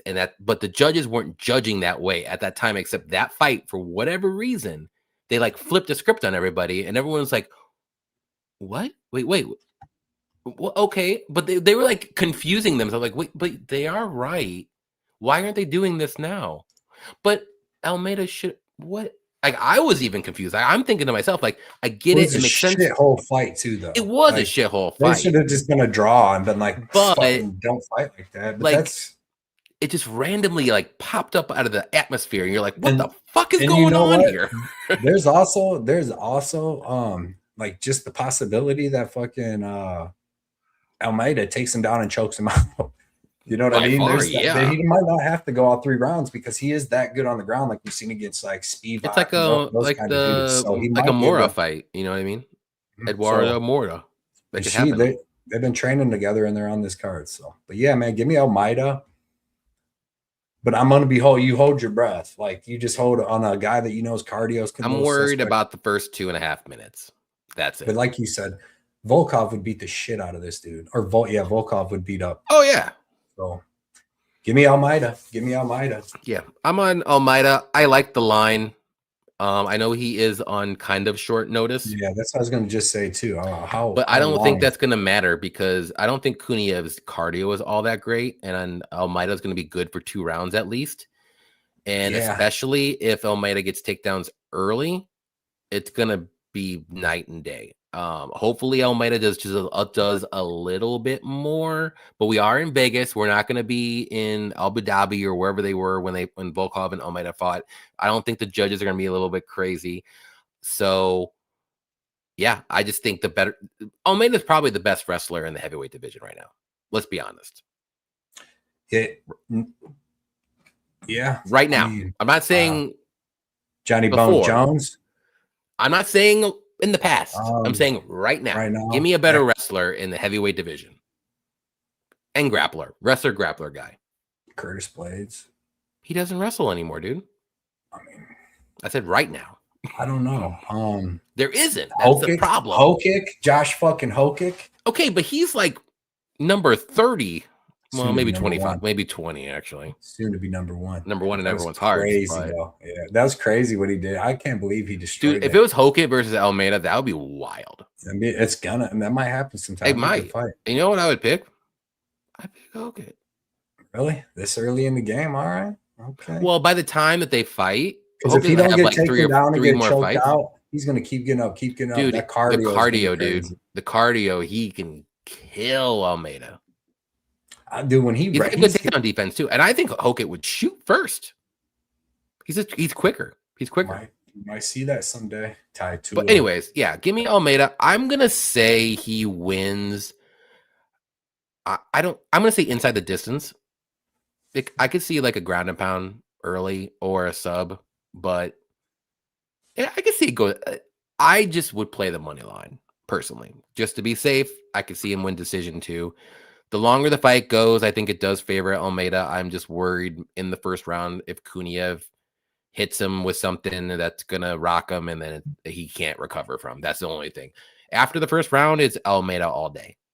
All day.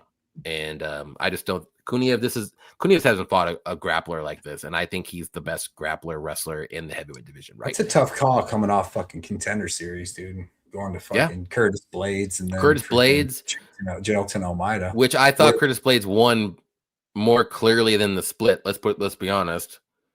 So yeah, that was a close fight though. Like it wasn't like it wasn't a runaway for Curtis, but Curtis won clearly in my eyes.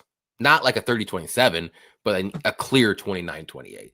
And they made it a split, but they weren't, they were overseas and Abu Dhabi, wherever they were. So you got to make it close, just for everybody. So I get it. Yeah.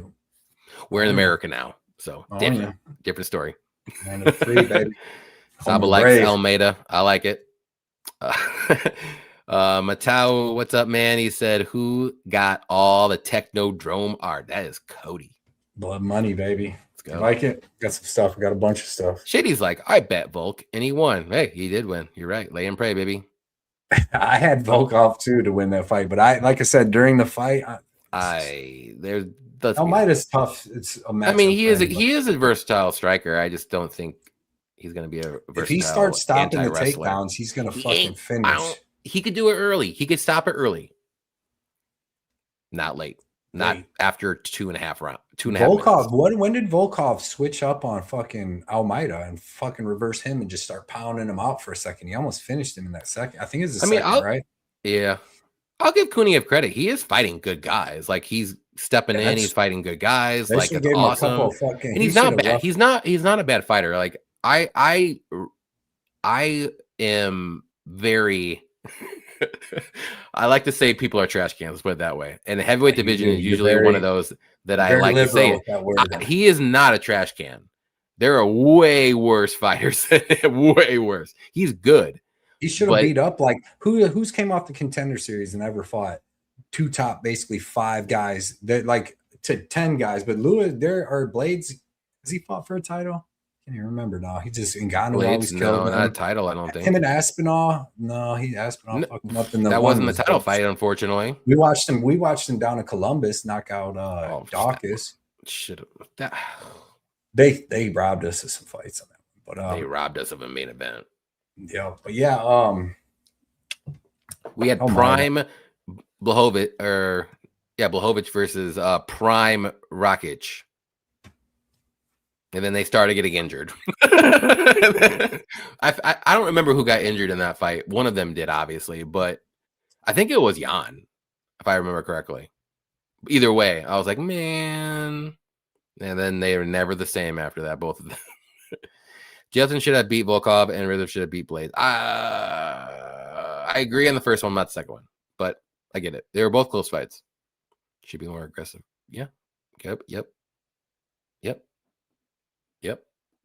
Trash can. Okay, is faster in the scrambles than I thought. Yeah, he's just a quick dude. But I would like to see him like in round 3 and see how quick he is. And if he still has that gas tank, which I think he'll have a better gas tank than most. But after he does, who's the next? Who's he fighting? What their gas tank going to look like in the third? That dude breaks. That's what I'm saying. I think he's still going to be faster and better cardio than the other person, but he might be slowing down a little bit. So yeah, we'll see. But the other guy's got to slow with them unless it's like heavyweight. I don't know if you're a heavyweight with good cardio, man. That's half the battle. That doesn't happen. I know, but that's half the battle. Like if you have good cardio you don't even have to be 265, 240. You're gonna win. You're gonna be in the top 10 very shortly, just because you can survive after like more than 5 minutes. Like that's just the state of the heavyweight division in the UFC, right? It is trash. Yeah, trash. Ever it since is they got so rid bad. of steroids in the UFC, it is like the heavyweight division is almost I'll say almost as bad as the women's bantamweight division. That's how bad it is. Almost as bad. The women's bantamweight division is terrible. It is the worst. But heavyweight's right there. It is so close. So close. Yeah, the difference is I still want to watch them heavyweight fights. That's the one of the issues. Like I would rather see a heavyweight fight. That turns into BAUTISTA versus Texera. I would rather see that fight all day than any other fight, unless it's like the top 3 women's bantamweights. That's it. I don't care about any other ones. So a small heavyweight. I mean, that could be an option. Like get another division that's like 225, 230. Why not? Why put a division right in the middle there somewhere? I think, but then again, you're going to take away some of the decent. Like Almeida would definitely go in that division for sure. Hokit probably in that division. You might have some light heavyweights move on up if they're bigger, but you're just cutting it from both those divisions. That's a problem because both those divisions really, the light heavyweight division isn't that great either. There's what, 6 good fighters, 7 good fighters maybe, and the rest is fun. They're fun still, but they're not going to really make it in the top 5 ever. So I get what you're saying.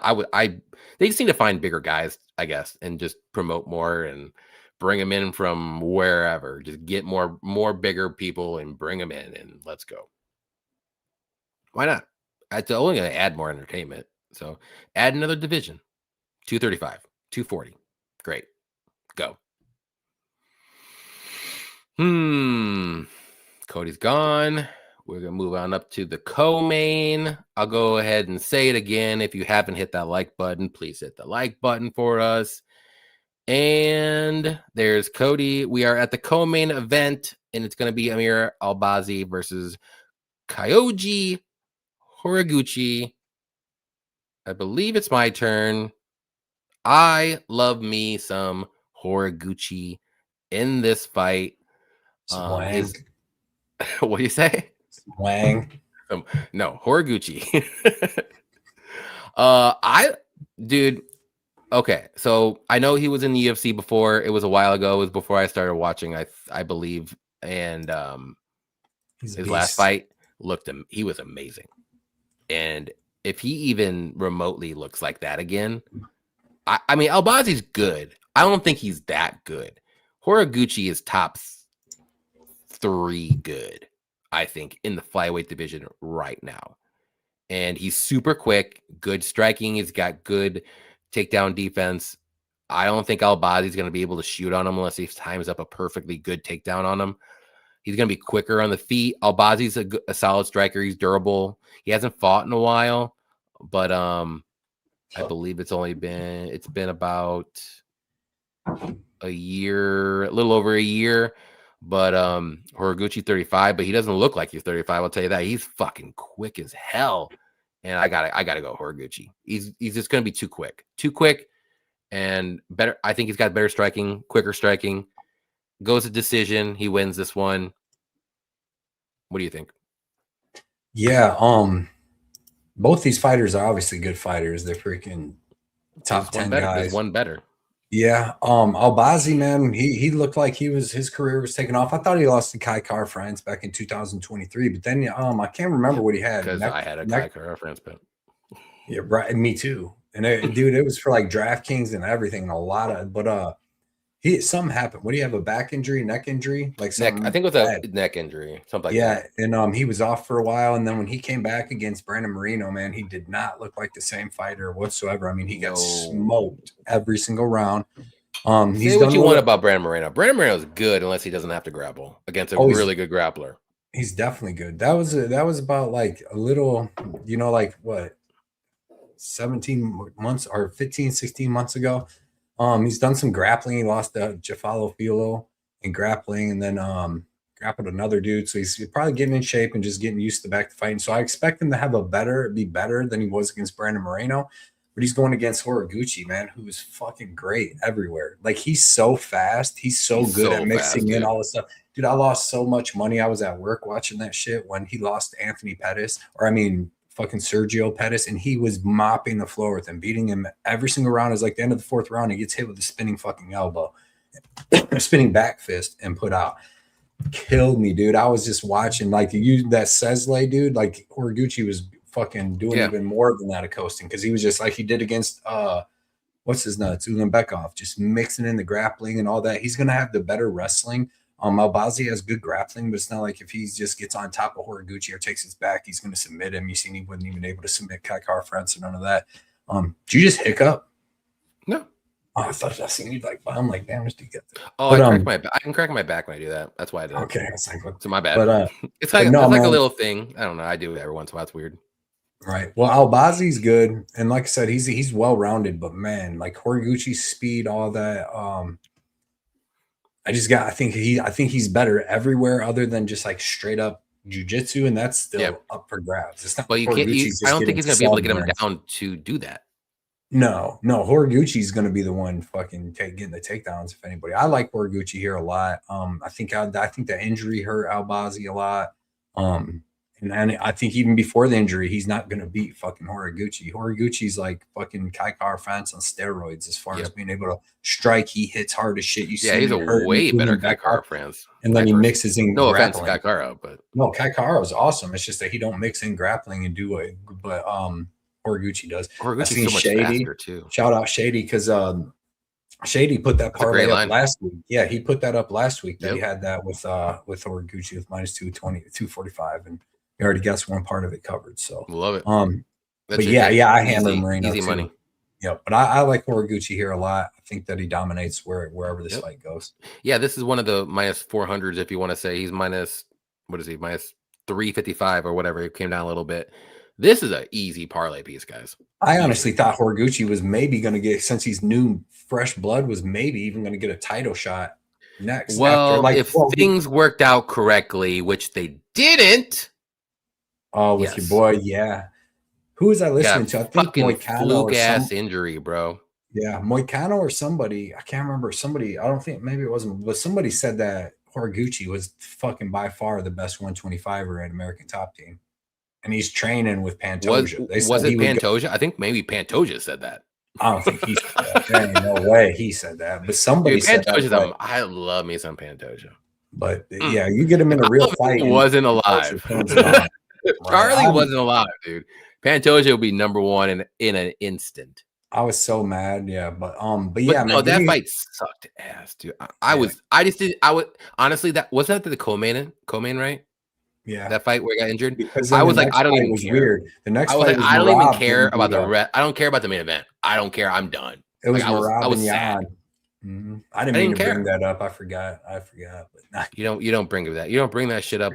You don't bring that shit up. I know Pantoja and olives. You don't bring that up. If anything bad happens with it, we're definitely not going to have to be here when we break down Holloway versus Olives. Don't. Don't you even dare. You know who's going to win. It's going to be Oliveira. Come on. Come on. We might see another murder there. No. He points down. Oliveira is going to be grappling, son. Bro, Max, he should have never went back down to 145 to fight Ilya. After he knocked out Gaethje, Max is going to be so good at 155. Phenomenal takedown defense. He's so fast in his boxing. So he's so much faster than these 55ers. Like, he made Gaethje look like a fool the whole fight, all 5 rounds. Just wait. I'm waiting. You know who's going to look like a fool? Max Holloway. When it happens, son. You're going to be rich. You're going to be filthy rich. And you're going to give me olives at plus money? Come on, man. Let's go. It's tough. We just got to see what Max's takedown defense is like at 155, too. Oliveira will find a way. And that's game over, baby. Maybe. Game over. What? Tell me a good grappler that Max Holloway's fought. Ever. Ortega. Nobody. Ortega. Max, he fought one time when he was at 145, he fought this dude, and that dude's name was Charles Oliveira. He got hurt in that fight, injury. Do you but remember that's a different Charles Oliveira. That's a different Charles Oliveira. Thank you for saying that. He's a changed man at 155. And he was different at 145 because he could never make weight, and he was drawing himself out so bad to get down there. So, but, he made it a good life choice, career choice, and look at him. He's a legend. He is. He'll always be a legend. Yep. In my heart, I love him. He's my dude. Anyway, so we got a little off topic. That's why you don't bring up olives. You don't bring up Pantoja. I know. I was gonna say that's why I said when I brought up Pantoja, it's always rolling in Oliveira. Everybody knows you don't bring up that. You don't bring him up. It's my favorite fighter. You don't do it, and then you bring up Max. It's gonna fucking get me. You don't do it. Chat. Don't do it again. Sorry, guys. Sorry, chat. This is what happens. If you don't know us, this is us. All right. I like me some Moreno. I do too, especially he's going to fight Loner Kavanaugh now for some stupid reason, but it is what it is. And I'm going to be, if Moreno is minus 300, and I'm being very optimistic about that, hammer that all day. Hammer it. There is no way he's losing to Loner. I like Loner Kavanaugh. I do a lot. Moreno all day. Frankie Edgar was a good grappler. Yeah, I think Rodriguez would definitely agree with that. Hell yeah, Frankie was an Ortega. Fucking Ortega. Decent. Conor McGregor. That fight. Justin Gaethje, man. What about Gaethje? You know who beat Justin Gaethje? Don't you have to say it?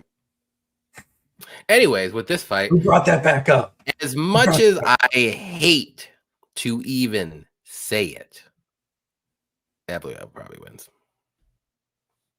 What do you think? Off the cuff, right now. Evloev. Yeah. Evloev. Evloev. Didn't they put out a video or something that Murphy knocked him out though? And like sparring, they posted something like that. Yeah. Yeah, I do like Loner. I think he's going to be a fun fighter. I mean, he could be the first one to finish Moreno on the feet because Moreno's getting fucking older and he got beat down. He still has good striking defense. Yeah, he does. But Loner is fast and hits hard, so he's got a chance to knock him out. But he leaves himself open, obviously, because he just got fucking knocked out by Charles. Was it Charles Johnson? Right? I can't remember. He was working him and hitting him clean. He was, and I had a Loner bet. Yeah, me too. I was watching that shit. I think I said it last week on my way to work, and it was like fucking 4:30 in the morning because it was in China. And like Lonnie, he's beating the shit out of Charles Johnson. Bro, I got out and got some gas. Out of nowhere. Got back in the car, and they're like, "Fucking, he's knocked out." I was like, "What?" And Charlie, yep. Get me started on that one. All right, main event time: Mario Bautista versus Vinicius Oliveira. I think it's no, it's your turn. Bro, this is a tough fight to call, to be honest. Like, because it's a 5-round fight, which is very interesting. You got Vinicius Oliveira, man. The dude's explosive, right? He's got fucking good. You seen against Bernardo Sopai, changed his whole life trajectory and brain cells. I know, but with that flying knee, and he's very dangerous. He was losing that fight until then. It'd be like that in MMA sometimes, though. Well, yeah, clearly, you go back to last card, you can see a lot of those fights happen. Right. They're winning the first round or two, and then they fucking get clipped and done. Yeah, but all of his fights are him getting somebody coming back and knocking him out. If you go watch that Ali Talib fight, dude, he was beating the shit out of him and showboating on him. Wow, that dude's not bad, but that's who knocked him out. No, he's not great. But listen, Vinicius was beating the shit out of him. Like fucking dropped him a bunch of times. Was like, get back up doing that, and then he just gets. I just forgot about the name until you said it, and that's why I laughed. Yeah, he fights in the PFL, I believe, still. But does he? Ali Talib, yeah, dude. Yeah. He's like 12 and he's 12-2 now. He just lost his last fight, but he was 11-1. But yeah, he's been in the PFL for a while. He was doing good. He got beat by Taylor Lapalus, that fucking decision machine. But Taylor Lapalus is a decision monster. And then the other dude he lost to got him early. You know what I mean? Fucking got him in the first round a minute in. But dude, Vinicius Oliveira has explosive striking, good striking. He's a shit talker. He's fucking tough as shit. Decent like takedown defense to start, but he's got a really good get up game, and then he's got good wrestling himself, like you've seen against like Said Nurmagomedov in that, where he gets taken down a little bit at first, but then he's able to reverse it, and he's a big motherfucker for this weight class too. But so is Bautista. But he's good, dude. And he's got good cardio. You see him beating on people in the third round. Like even Ricky Simone, the Kyler Phillips win is really good. The Saeed win's good. The Sopai is still good. That's going to age well in the future. But you got Mario Bautista, man, who's been fucking fighting everybody. He's been at the he worked his way up to the 135 division, did it right. Had that really close fight with Umar, where I mean he got out grappled, but he landed a big knee. He's got good flying knees. He did that to Miles Johns. Beat the shit out of Patchy Mix, beat Jose Aldo. It was boring, held him up against Cage, but got the win nevertheless. Beat up Ricky Simone, where he was taken down in the first round a little bit and got up, and then just, was beating him up the rest of the fight. He's got good cardio. He's super tough. In this fight, like, it's going to be tough because like Bautista is going to have to go 5 rounds with a dude that I think has really good cardio and is very explosive the whole fight. So Mario Bautista is going to have to keep his cardio up the whole 5 rounds, not slow down from damage, and not get hit by any big shots. Because like Bautista is not the biggest finisher in the world. So I think if he wins, it's probably going to go 5 rounds. Like he has finished lower level guys on the ground, like Benito Lopez. Okay, but I just want to stop you and ask you. If you think Oliveira goes, you think this fight goes all 5 rounds? Unless Oliveira finishes Bautista, yeah. Okay, but how do you think this fight plays out, though? You think it goes all 5? Well, I was getting to that, but go ahead. I'm just fucking with you. No, I don't know, dude. I think I've been going back and forth with it. Like at first, like when you look at it, and they're like the lines minus 250 for Bautista. At first, you're like, what the fuck? So okay, ain't that anymore? No, but because like people watch tape and see all the stuff, and it's gonna be.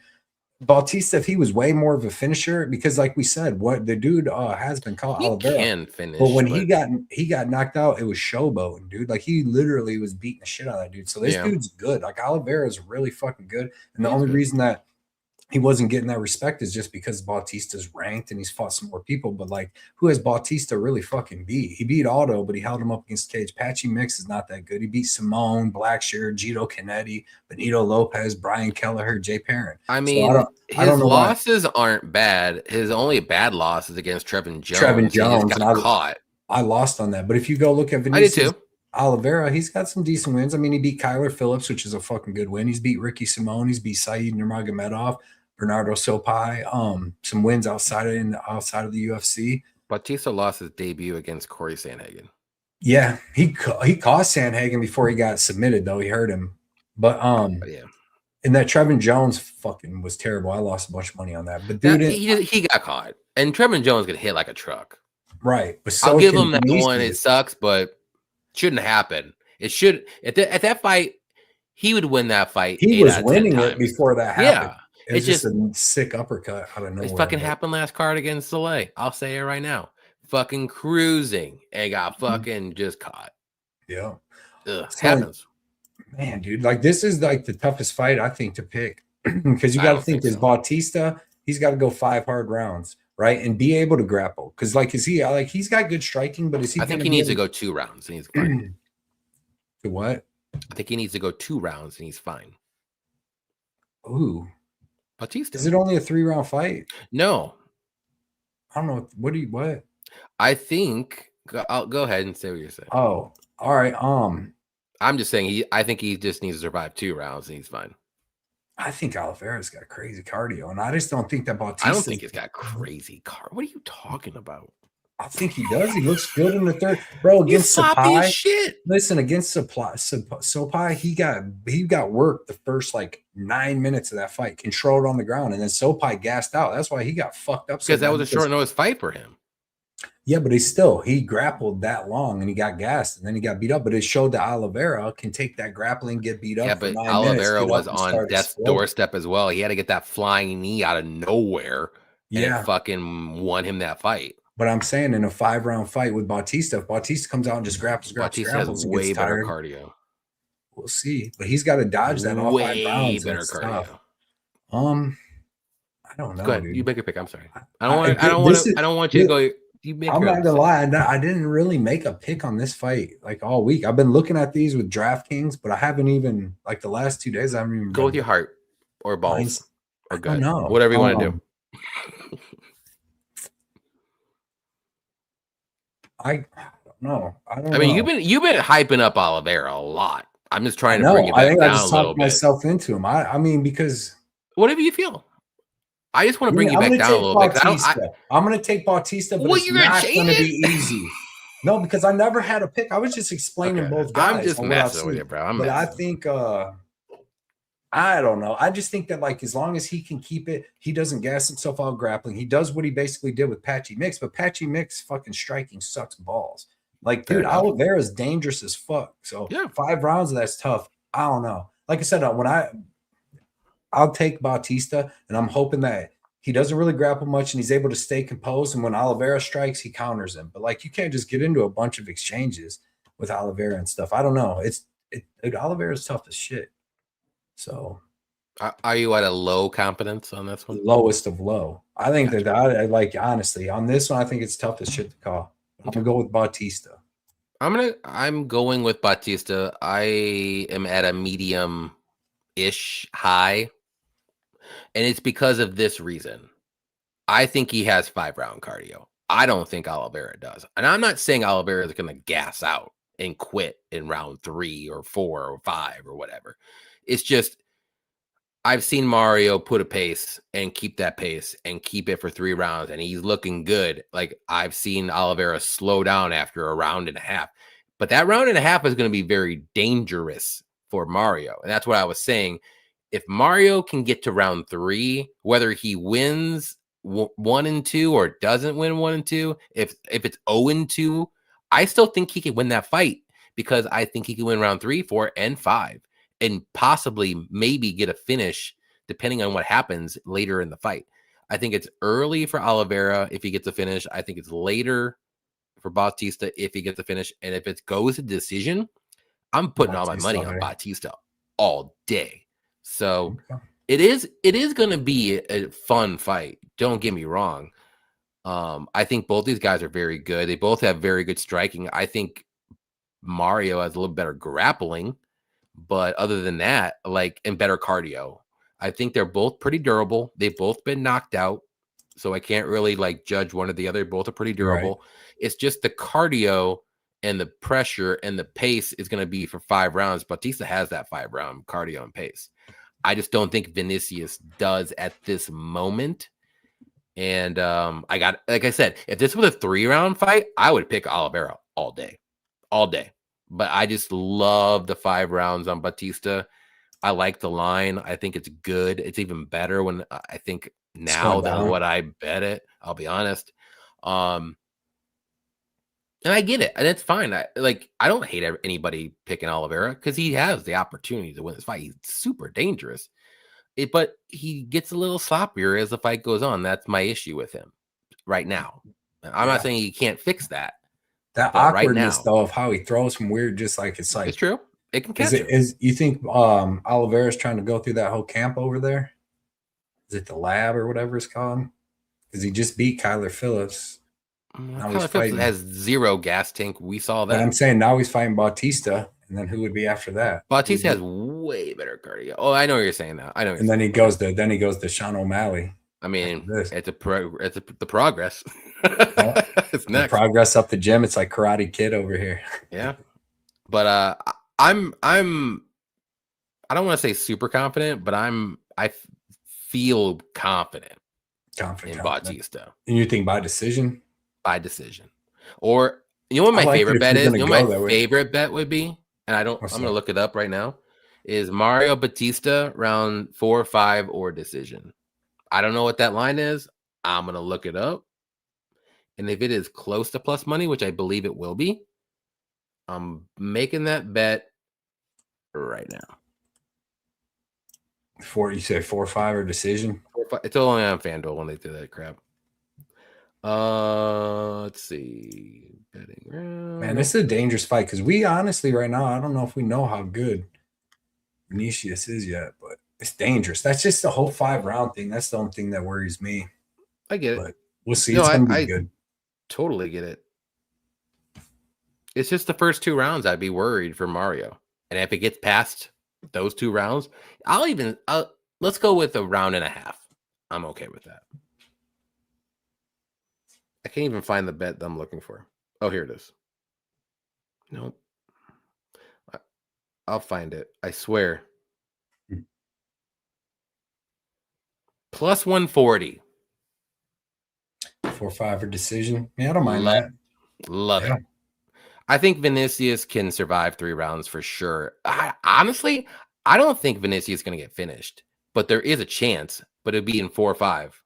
I think maybe late third, but I think he's good for 3 rounds. I'm just worried for him in rounds 4 and 5. I know Mario is going to have the cardio, and I know he's going to keep put the pressure on him, especially the longer the fight goes. Early on, he might not do the pressure, but I know as the fight goes on, he will apply it more and more and more and more, and he'll be fine. Yep. Unless something crazy happens again, like a flying knee out of nowhere. You know what I mean? It's like it's dangerous. And Oliveira, dude, like on the feet, like I think Oliveira is going to be plus 140. Damn, it's not bad. No, it's good. I love it. I love it. I'll fuck it. I'm gonna do it. I'm gonna do it. I already said it. I'm gonna do it. It's done. Congratulations, guys. You just got a bet for me. That's let's see what people said here. Oliveira is fun to watch, but he's all over the place. He'd be tripping over himself. Mario too crispy and disciplined. Yeah, I mean, he's going to be the more technical guy, but Oliveira is more dangerous. I'll tell you that. As the fight goes, on the feet, anyways. As the fight goes, people get a little sloppier. All right. He likes plus 3.5, over 3.5. I like that. So over 3.5. Oh, yeah. If it makes it to round. If it makes it all 3 rounds, that over is hidden. It should make it 3 rounds. Yeah. I think it will too. I like it. Small cage is going to make a lot more exchanges in this fight though, because dude, like I'm telling you, Bautista is so much more powerful on the feet. Like, but sometimes I mean, not Bautista, but Oliveira. He's like a Mauricio Rufy in a way, where he likes to pick his shots out. His shots are powerful though. Like he was hitting Kyler Phillips with some shit. I get some good 100%. Shit. And I think Kyler Phillips has better striking than Bautista. Like Bautista might be able to go grappling for 1 round. Yeah. But we have to play that in a factor here. Kyler Phillips has 0 cardio. I don't know how he just falls apart like he does. Well, he was on like some that dude. I have no idea why he has no cardio. 0. He does all explosive shit. All of his spin he needs to figure that shit out and not do it. Yeah, because he's still. I don't know what I was telling him. He is talented to all hell, but after 1 round, and if he doesn't get a finish, which he never really does, you live bet the other side every fucking time, because he's gonna gas out. I can't believe he beat Barcelos down in. We watched that in Nashville. He didn't, and we were sitting next to fucking. And that one we were sitting next to fucking. Kyler Phillips' father-in-law. Yeah. So he was sitting next to us over there. Dude, he did not win that fight though. The brothers were sitting in front of us. I was kind of happy because I had a Kyler bet. I felt bad. I think, and I swear to God, even the father-in-law thought Kyler lost. No, they I had weren't a even Kyler like bet excited. too. They weren't because they knew they kind of got lucky with that. But It is what it is. That's life. That's All of life. his hands will be as wasted. Yeah, I mean, the longer the fight goes, they will be for sure. Mario too crispy. I just wish Mario had more power in his hands, though. You know what I mean? Because he's not really. He can be dangerous, but not as dangerous as. I mean, not even close to his. No, but he's on, better on the ground, on the mat. Yes. He's a technical fighter though, so we're hoping on that and cardio. Do y'all do round robin? I usually don't. Yeah, I haven't, but that's where you can like pick a bunch, get less odds, and if Shady you lose knows. 1 or 2, Shady knows 4 or 5 decision Bautista. There it is. Yeah. I think that's a great bet at plus 140. 140. I'll take a shot on that. I'll put a unit on it. I said it. All right, we gotta do our easy money parlay. We got a lot going on. We got a lot of good stuff. Mm-hmm. What are you super confident in? Money line. Money line. I like Ketlin Souza. Oh, I like that. I like we just need some we just need like Gucci a fucking lot. I could do that. I like Fareed Basharat. I know the money line's big, but I do like him. I want to pass on that one. And Chuck. Yeah. But I'm just staying away from that fight a little bit. The money line's gone. Never mind.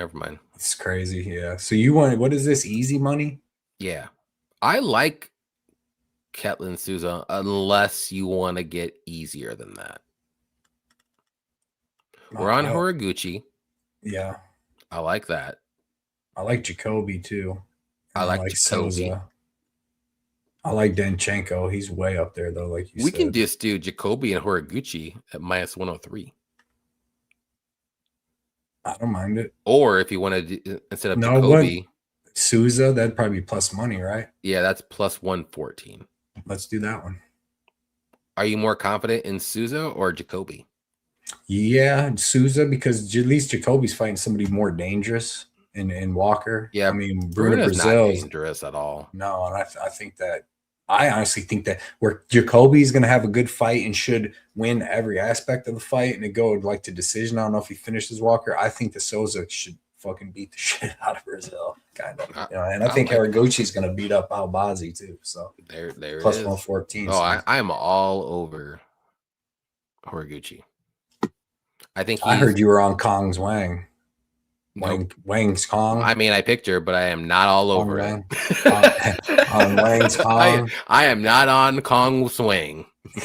There is no way. Let's see.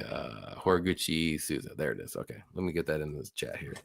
Souza plus that makes it better because I think then we can go Jacoby by decision over Julius Walker for like a or even round 3 decision. Yeah, but don't you want to do the one where we do like a decision? Yeah. But let me look at this. Let me look at it. Let's see. This is going to be the easy money parlay. We got Souza and Horiguchi at plus 114. I was looking at the next thing. That's why I was laughing. Let's see. I want to see what Jacoby round 3 decision is. If it's plus money, then I think we should take it. That's why I was like it. But let me look. Plus 150, bro. What's just Jacoby by decision?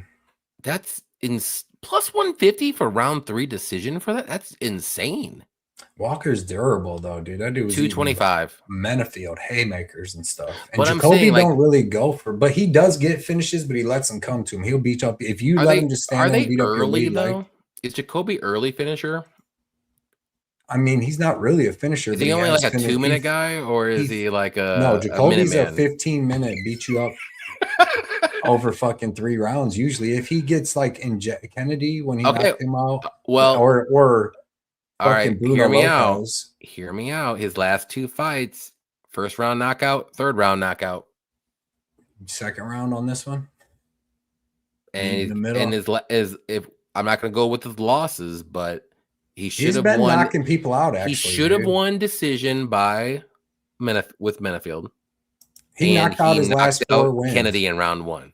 Knocked out Petrino in round 3. So maybe finishes in you know the what? third round. I like it. I don't like the decision prop, actually. I think he can knock out Walker. So you want to do Jacoby by knockout? What's knockout KO? Or I'm sorry, knockout decision. That's what I meant to say. I'm an idiot. Don't worry about me. This is minus 170. Never mind.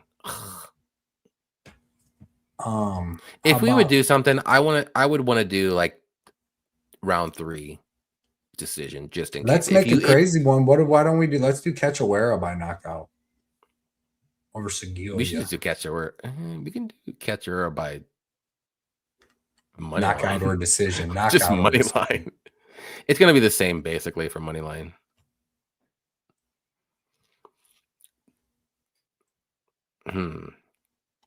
She's finished 4 of her last 5 by knockout. Cachoeira.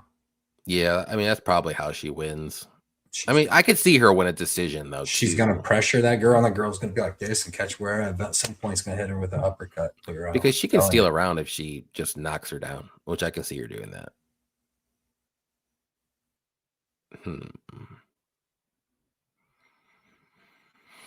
What are you looking at? What are you pondering right now?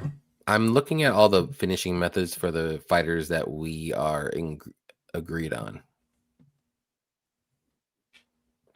What do you think about Almeida inside the distance plus 105? And that scares me because you might just hold him down. Fair enough. And it's like minus 140 for that. I was just throwing it out there. Honestly, hold on. I don't know, dude. Horiguchi by decision?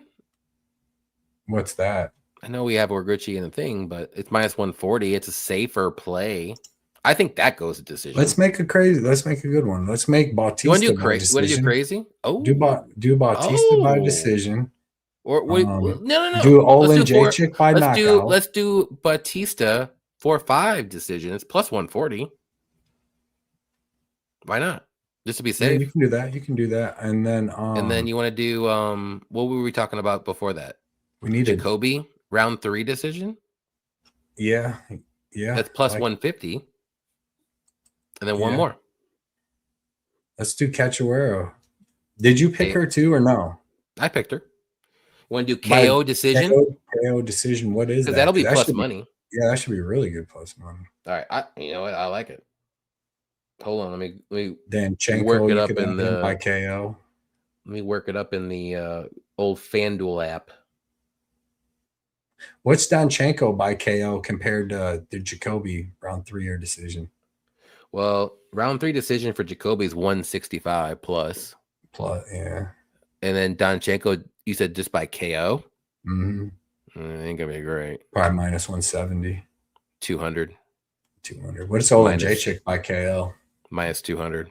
Same thing? Yeah. I already looked at that. And what was the other one? Bautista, Jacoby. Oh, Priscilla. Yeah. Where are you at?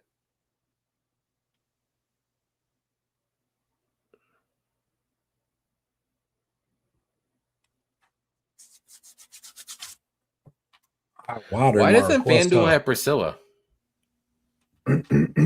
Oh, here it is. Okay. What the fuck, Johnny? Yanni Gay.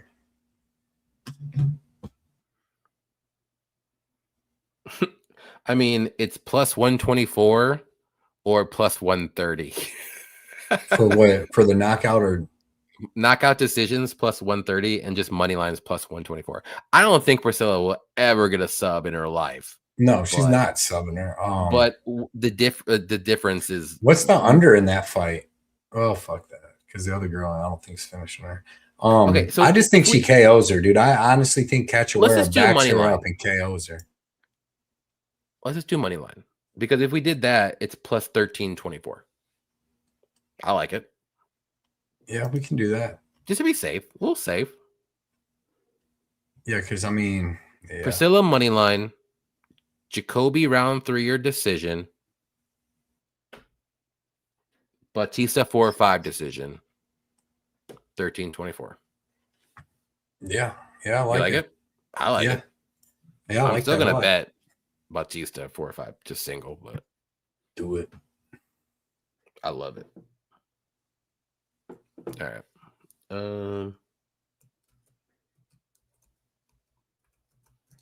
Yeah.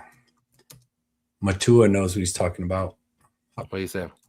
He said Cachoeira waffle stomps Segula through the cage. I think her aggression and shit's just going to shock Segula, where she's going to, if you're not coming forward. She's not aggressive at all. And if Segula, she's not even a grappler like that, and she has to just keep taking down Cachoeira to keep her off her. There's no way. In this small cage, and Cachoeira hits out fucking hard, dude.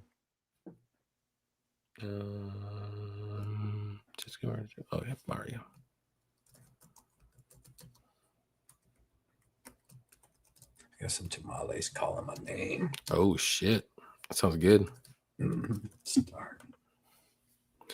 All right, this is going to be the beer money parlay of the week, and I love it. I'll be getting that in after this. Damn, I've been betting on Caesars. Fucking Caesars sucks, dude, for live betting, for like different stuff. Like that 3, they probably don't have that 3, 4, 5 or decision. No, the only well, I don't know about any other place, but I have a lot of books on my phone. Don't get me wrong. I believe you. FanDuel is the only one that has 4 or 5 decision. Okay. DraftKings has like round 5 decision, but not 4. But they won't give you 2. Yeah. You think you want to give everybody every bet, but you would think, but I mean, I get it. You want to be a little especially different. Prop bets, especially prop FanDuel bets. has the best prop bets. I like all the beer money parlays. I always do on FanDuel because it's always the best, always. So if you want like any like KO prop or sub or anything, FanDuel is probably the best. Money lines, don't go to FanDuel. Do like draft. Yeah, they do. They do have crazy ass fucking like, and their shit's always the worst ones. Yeah, they'll have like a super high favorite, and then the underdog's price don't reflect how high the difference is. You know, they'll be like -300 to +160. Like, yeah, it doesn't make any sense. And then if you want to do like over unders, Bet365 has pretty good ones, and also sometimes FanDuel has better ones too. DraftKings is okay. Those 3, like, they can vary from fight to fight, so you always want to like look for the best price. Obviously, that's why I have like 90 fucking things on my phone. So I usually only go through like DraftKings. Hard Rock is pretty good if you have Hard Rock on certain things, but I usually don't. Hard Rock. Hard Rock. An app. Yep. Phone app. At least in Indiana. I don't know if they have one in Kentucky, but I'll have to check it out. I'd probably get like a betting bonus thing. Yeah. There's a Hard Rock 20 minutes away from my house. So I think when we were in Vegas, I went to Planet Hollywood. Them were nice. Mm-hmm. I like Planet Hollywood a little bit. Do they got Hard Rocks out in Vegas? I know they're like in Florida. They used to. I don't think they do anymore. That used to be a big thing. You'd hear about that all the time, like when I was a kid growing up, like Hard Rock. Yeah, I remember when I went with my parents when I was like 21. We went to the Hard Rock casino. We ate dinner there or at whatever restaurant or whatever. But I don't think it's there anymore. Mm-hmm. That was fucking 20 years ago. Shit. The good old days. I am old. You're older, but I'm old. Oh, we have to bring that up. At least I'm taller, though. That's all that counts. No, you are not. Come on, bro. Come on, bro. Let's not stop. You're talking about lies here. This guy, Yanni. All righty. All right, guys. We've been with you for about almost 3 hours. Shit. This is what we do. This is what we do. Talk. We have fun. And hopefully some good bets. We gave you some solid bets. Last week, our easy money parlay did hit. So there we go. And our beer money was close, but just wrong figurations. And then the baby blood plus 300 parlay. Baby blood hit too. So you want to get that. What was the baby blood parlay again? I fucking forgot. This week, Nurmagomedov, Bautista, and Almeida. There it is. I like it. I don't like Nurmagomedov, but I like the other ones. We didn't like Roofy last week. She knew something we didn't know. Fair enough. I think but she knows something that we don't. She does tape, but I'm not sure. So she leaves during the day. So for she hours. picks all the fighters that you like. She could be at school though, so it's one or the other. She might watch tape at school. So She probably does. She watches more tape than you, for sure. definitely. All right, man. What do you got to say to anybody if you want? Shout out to everybody that came out. Yeah, shout just out so to everybody Mr. knows, Nice Mr. Nice Guy said Next there is MMA.com. no UFC next week. We had a little break for Valentine's Day, I guess. And listen, go check reason. out nextmma.com. It's way better than Tapology. For sure. Way better. You don't got a million pop-ups like a 2000 trying to watch porn in 2000 on the fucking 2002 you know porn. I mean? Yeah. Get that out of your life. 0203 You don't porn. want that 202 porn. It's 2026. Get digital. So no ads. Yeah. Nextmma.com. Nextmma.com. Check it out. It is great. I love it. I use it. And Tapology sucks. The only thing I do for Tapology is I do my little picks, and I like to win the group that I'm in. So you just go there to stun on people and then leave? Essentially, yes. And I've been stunting on people those last 2 cards. So he goes, "That's what I do." It's 2026 stunner. Cody, you know how long it took me to win that freaking group? Yeah, once. Just once. Now you just. I would say within the last 8 months from now, 8 months, I tied for first, so I didn't legit win. Then I won before the end of the year for the first time in 5 years, or however long I've been doing it. And then the new year started second and first. I've been killing it in the last 8 months, maybe 6. But it's a way to do it. I hate Tapology. I don't even get on there. I do too, but I only do. I use it sometimes. I want. It's a brag. It's a bragging thing. Yeah. Oh yeah. Like I said, I don't even like to brag. Mr. Nice Guy, if you can do a Tapology group thing where you can pick fighters, where you can make accounts, contests for people. I will definitely do that and just get rid of Tapology altogether. That's the only thing I do for Tapology. There you go. There's a business idea. Love it. But definitely check out nextmma.com for sure. All right. We are done. What do you think? Great show. I appreciate everybody that came out. We don't have to say that. It's always a great show. Everybody that came out stayed the whole night. We had Shady, Saba, Mr. Nice Guy, Matua, High Watermark came out. Everybody there. I'm looking at a bunch of people earlier. All the good people. All the good ones, not the bad ones. Appreciate the dono from CGP Northside. Appreciate you as always.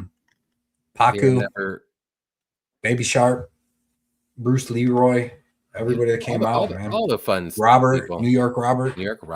The more we do of these, the more will come back. Kloss. We used to have 100 people just on YouTube, and then wait. All right, yeah. Just wait.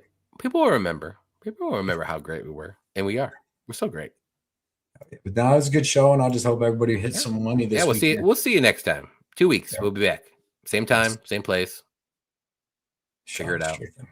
Next time, though, Cody, we're gonna get your YouTube linked up to this too, and then we can. Yeah, we'll do that before. Yeah, we'll do that before. And I haven't posted on my YouTube in a year and a half. Well, then the live shows will help you. Bring something back. Help. Who gives a fuck? Help us both. I don't give a fuck. Help me help you. Defend your units. Yep. This is the show. Right? It's where you want to be. If you like talking to people and hanging out with the actual host, this is where you want to be. Yep. All right. We're out. Good luck this weekend. Good luck with your bets. Good luck with your picks. All that good stuff. Hopefully, gave you some insight on some stuff. Bets to do. Bets not to do. Put in that baby blood parlay. Baby blood parlay is 1-0 on the year. Going back to back to back. Don't you dare not bet that.